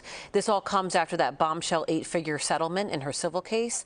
But her story is what began this entire ordeal, and today she told it in open court. Much of Cassie's emotional testimony focusing on those freak-offs. She said, quote, the FOs became a job where there was no space to do anything else but to recover and try to feel normal again. Much has been made about these drug-fueled sex marathons with escorts or sex workers in homes and hotels around the world. Sometimes they lasted 36 to 72 hours. Cassie told the jury today Combs dictated every aspect of these encounters. It was his fantasy, and he was controlling the entire situation. She said he was directing it. A large component of these freak-offs were drugs, and she testified, for me, it was disassociative and numbing. I couldn't imagine doing any of that without any sort of buffer. A buffer while she said she was heavily objectified by men. She told the court she met Diddy when she was 19 years old. He promised her a record deal and a career. Soon after meeting him, he kissed her, and then they had sex. He eventually introduced her to those freak-offs, which he recorded, and she said he used as a form of blackmail. She also testified that the freak-offs and other aspects of their relationship weren't without physical abuse. Quote, he would smash me in the head, knock me over, drag me, kick me, stomp me in the head if I was down.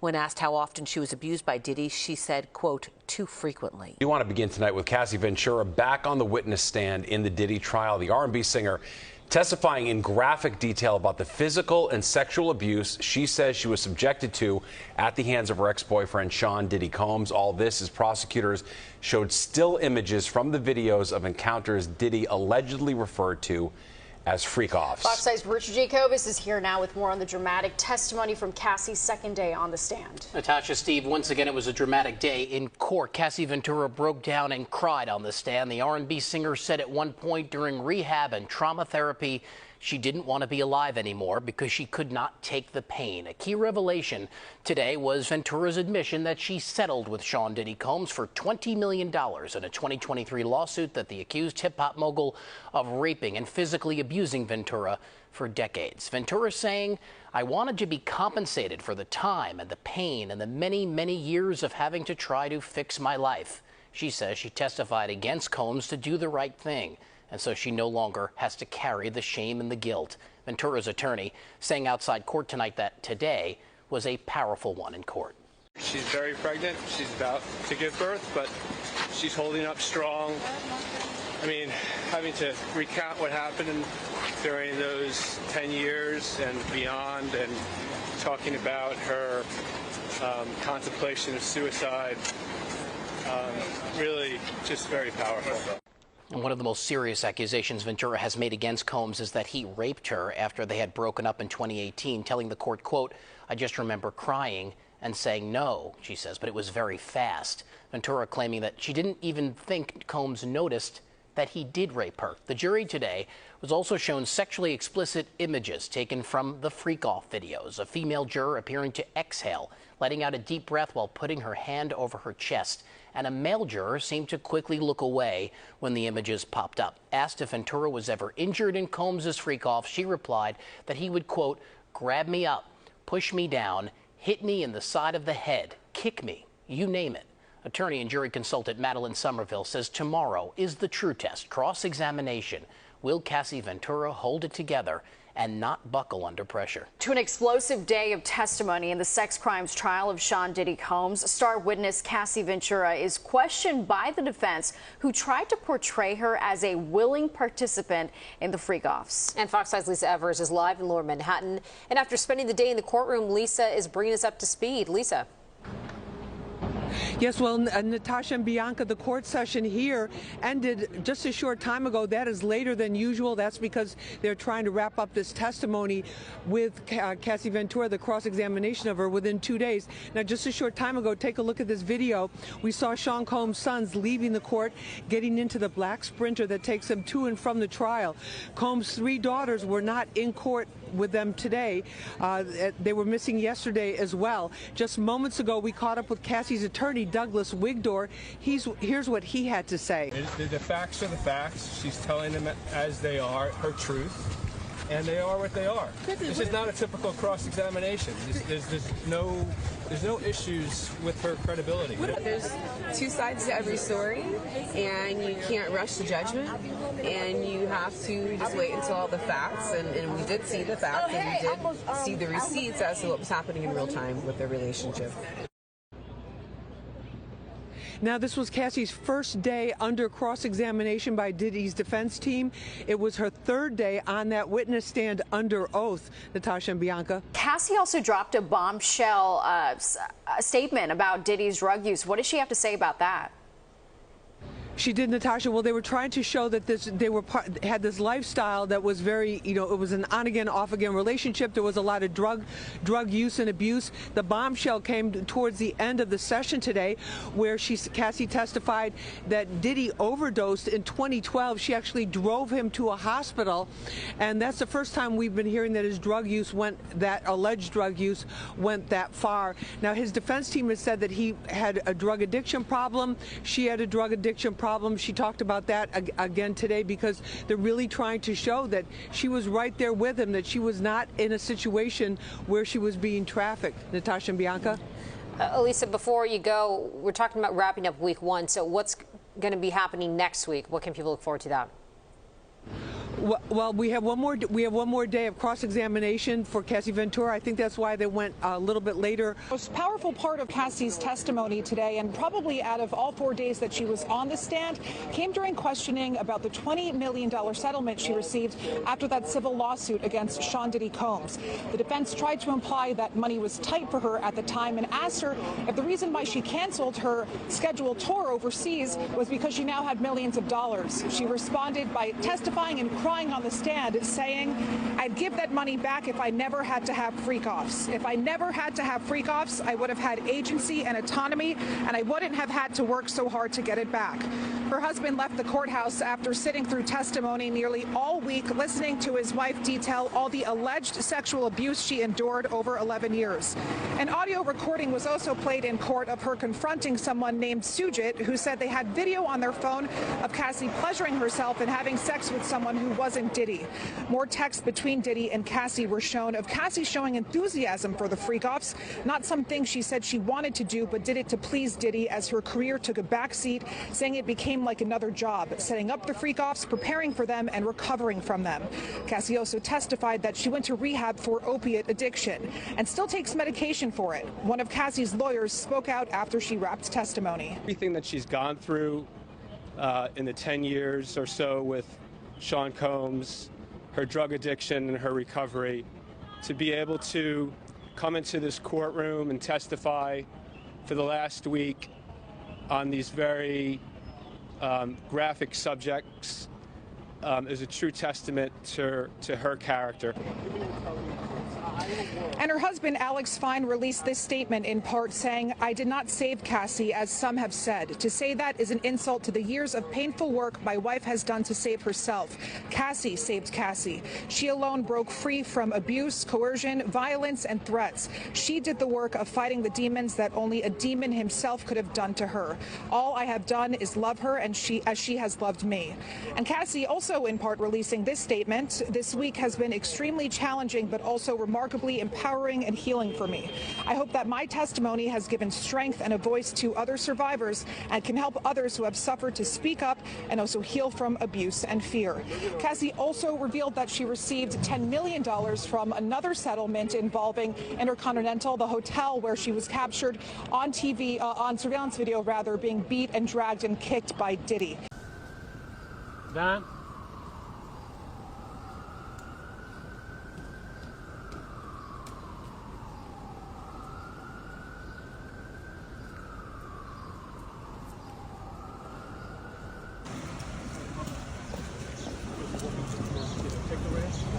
Alex, how brave is your wife?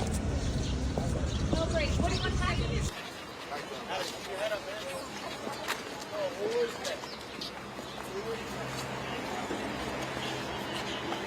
Any comment for us? Congratulations, Alex. Dawn. Dawn. No, that's not her. You look like somebody though. So then Dawn Richards got on the stand, and I left a little bit early, but Dawn Richards testified, that she worked with Diddy from, I think it was 2004 to 2011, and she testified that she saw in 2009 Diddy beat Cassie up. Like, I guess he was kind of like, where's my food type of thing, and then he proceeded to like stomp her. So she will be definitely back on the stand on Monday. It's day 5 in the Diddy trial, and Dawn Richard is giving her testimony against Diddy. The government starts out with Your Honor. The government calls Dawn Richard to the stand. Where are you from? New Orleans, Louisiana. From 2004 to 2011, who did you work for? Puff Sean Combs. Do you see him? Yes. Who's depicted in this photo? Cassie. In 2009, did you observe an incident between Puff and Cassie? Yes, she was attacked by Sean and kicked. Did you see more violence by him against Cassie? Often. The government then shows Dawn Richard a picture of Diddy Dirty Money. When were you a member of this group?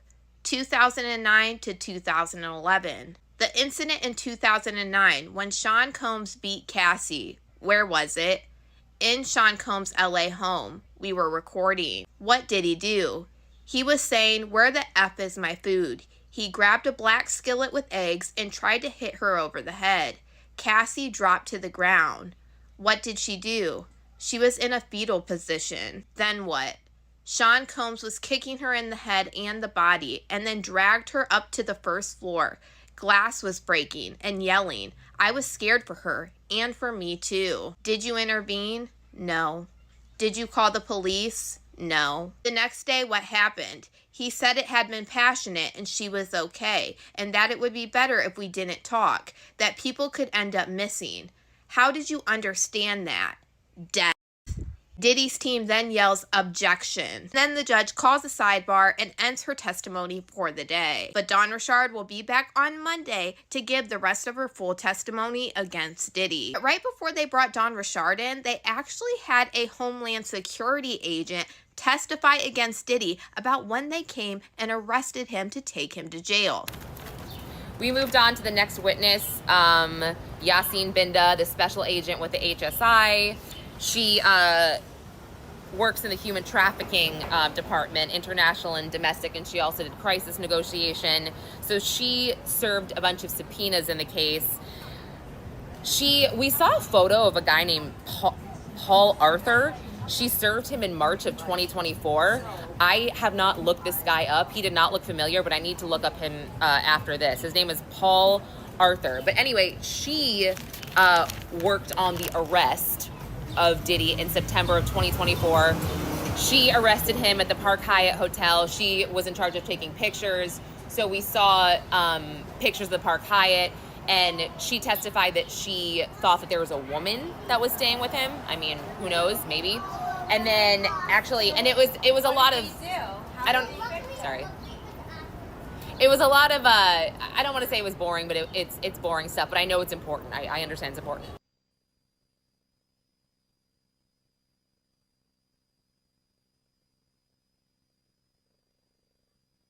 Kennedy Kane, did Diddy abuse you when he was your producer? Did you see Cassie abuse you? Excuse me. Were you able to see Cassie? Did Cassie get birth when you were in there?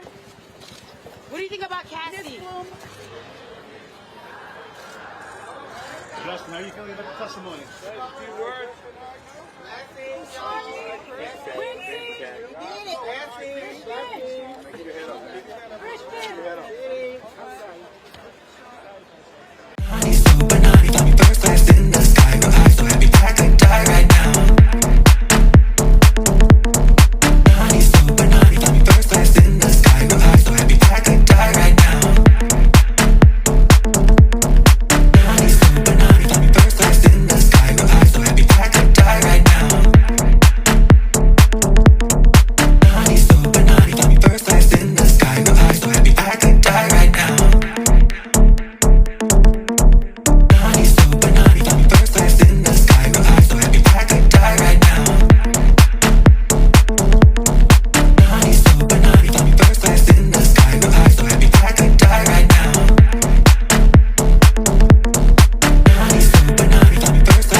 are you here to testify in the Diddy trial? No, I'm not here to testify for the Diddy trial that I know of. Hey, you know what? Was that ever something that came up or consideration? Did you ever get a call? Any lawyer? Did you even stand by and maybe even think you might be called? I was contacted by Homeland Security, and I did have a meeting with Homeland Security. And at any point did they tell you, we're considering you to testify, we're considering your evidence that you've given us in the trial? They tell you to keep discretion with your meeting with us, obviously, because the trial has taken place. And, you know, aside from being on a poster board the first day of trial and jurors naming me, and that was a little uncomfortable because I didn't understand that piece. You know, the times we've talked in between since then, I feel it's at a comfortable place where I can say that now. I am sure that, I mean, you posted a picture on like your Instagram story of you on a plane coming to New York. And it wasn't much longer than that some tabloid writes that sources say she's coming to testify. And now it's just everywhere. What has that been like? Just after that article came out, what kind of happened? Phone started ringing, text started coming. So what was that like? And that was just the past 24 hours. Yeah, so I got a message from actually our producer here, and she said, do you have something you need to tell me? And then sent me the article. And then I was like immediately in shock because all I did was read the headline, and the headline was like, she's testifying today. We know what she feels about it. Like, click this to see her feelings on it. And I was like thinking to myself, like, what in the world? I hadn't even had time because as that happened, about 600 text messages flooded in, 600 calls. And I don't know if people hear that I'm picking up or not. So I pick up a call. It's TMZ. It's this one, that one. I hang up. And then when they know that you picked up, they'll call back 15 times. Then you have to run to your phone, get their numbers, block them. So I did that about 15 to 20 times. Like, it took all morning to just handle that. And beyond that, beyond the hassles of it, it's a safety situation. And like you said, I posted on my Instagram that I was here in New York and enjoying myself because I wanted to make it clear to everyone that I am not here testifying, because obviously if anyone knows at all anything about situations like this, or if you don't, let me explain to you, this is a very, you could potentially be in danger. And it's not something that you go announce. It's not something that you frolic around about. You definitely don't speak about it. I have been outspoken. I heard Cassie testify that it was her husband, Alex, who stopped her from all of the thoughts of suicide that she had, that she even wanted, she said, I believe on the stand, she wanted to walk out in traffic and literally just have a bus or a car end everything. And it was her husband who pulled her back from that, those suicidal thoughts.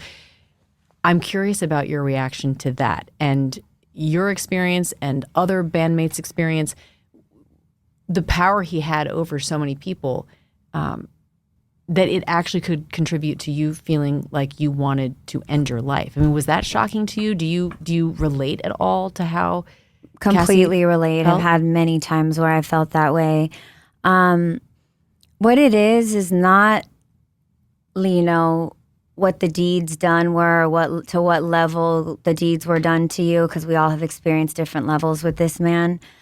Not even just with this man in general. Let's just make it a broad conversation. It's the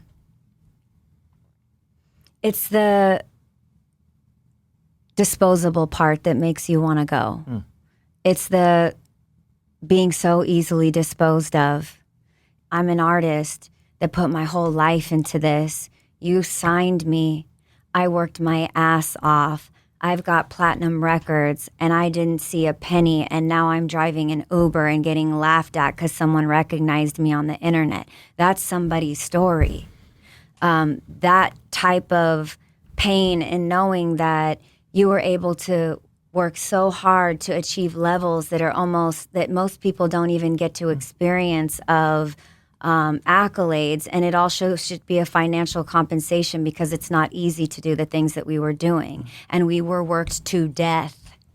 There's literally like an episode of Making the Band where one of the tasks was you're not sleeping for 3 days, and can you handle it? That's how the industry is. Let me tell you something. Till my band member, one of my band members who I went on to move forward with in a group as a duet, her name's Shannon. Until one day Shannon turned to me and said, "Hey, Obs," because we'd go throughout the day and I'd just be putting out fires, handling shit. She would sit and have pleasantries with the Starbucks person. She'd sit and talk about the guy that was at the theater that we were playing at that night. There's a brick that Kurt Cobain signed, and wow, the history of this. And I'd be like, "Shannon, there are 8 million problems. We've got to do this, this, this." And she's like, "Listen, at some point we have to have enjoyment.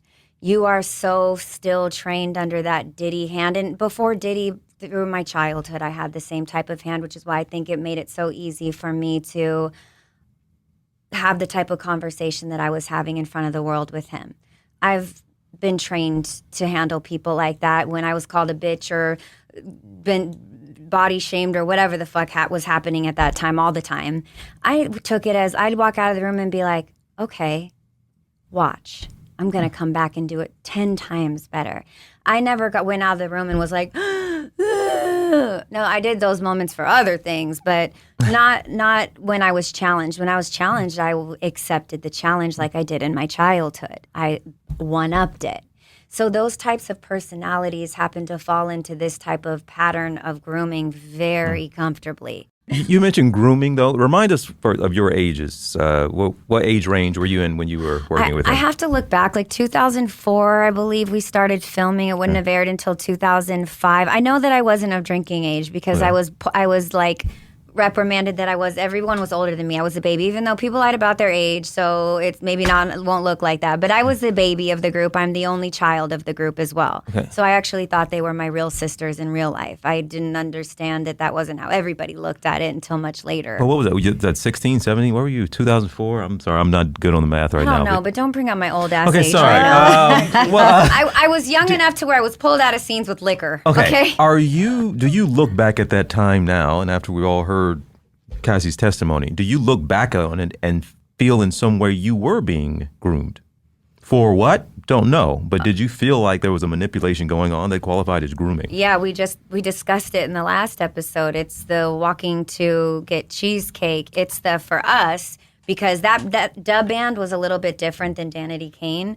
Danity Kane is a girl group, and we're selling sex. That's what girl groups are considered to be doing. And so for us, it was tiny costumes, big heels.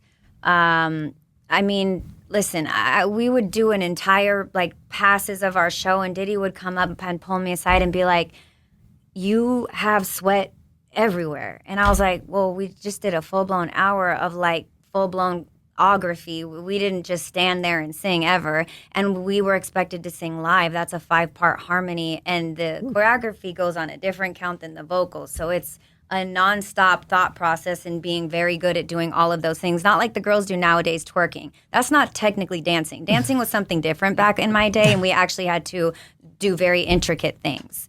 So with that being said, it was difficult, and I would sweat. I'm somebody that sweats more than probably most of the girls in the group. I'm a sweater. I always get those pit stains. I probably need Botox or whatever that you get inside of there.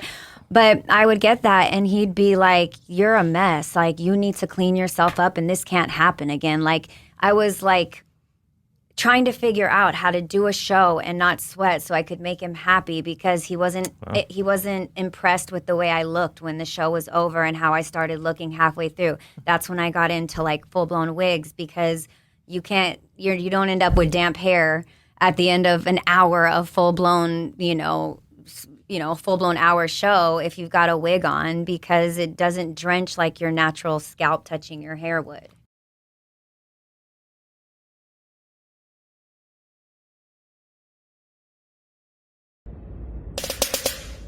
Ew. Like JK, but maybe not. But thank you for watching. But you hating ass bitches always have something to say. Hating ass bitch, but you're still watching my vids. What?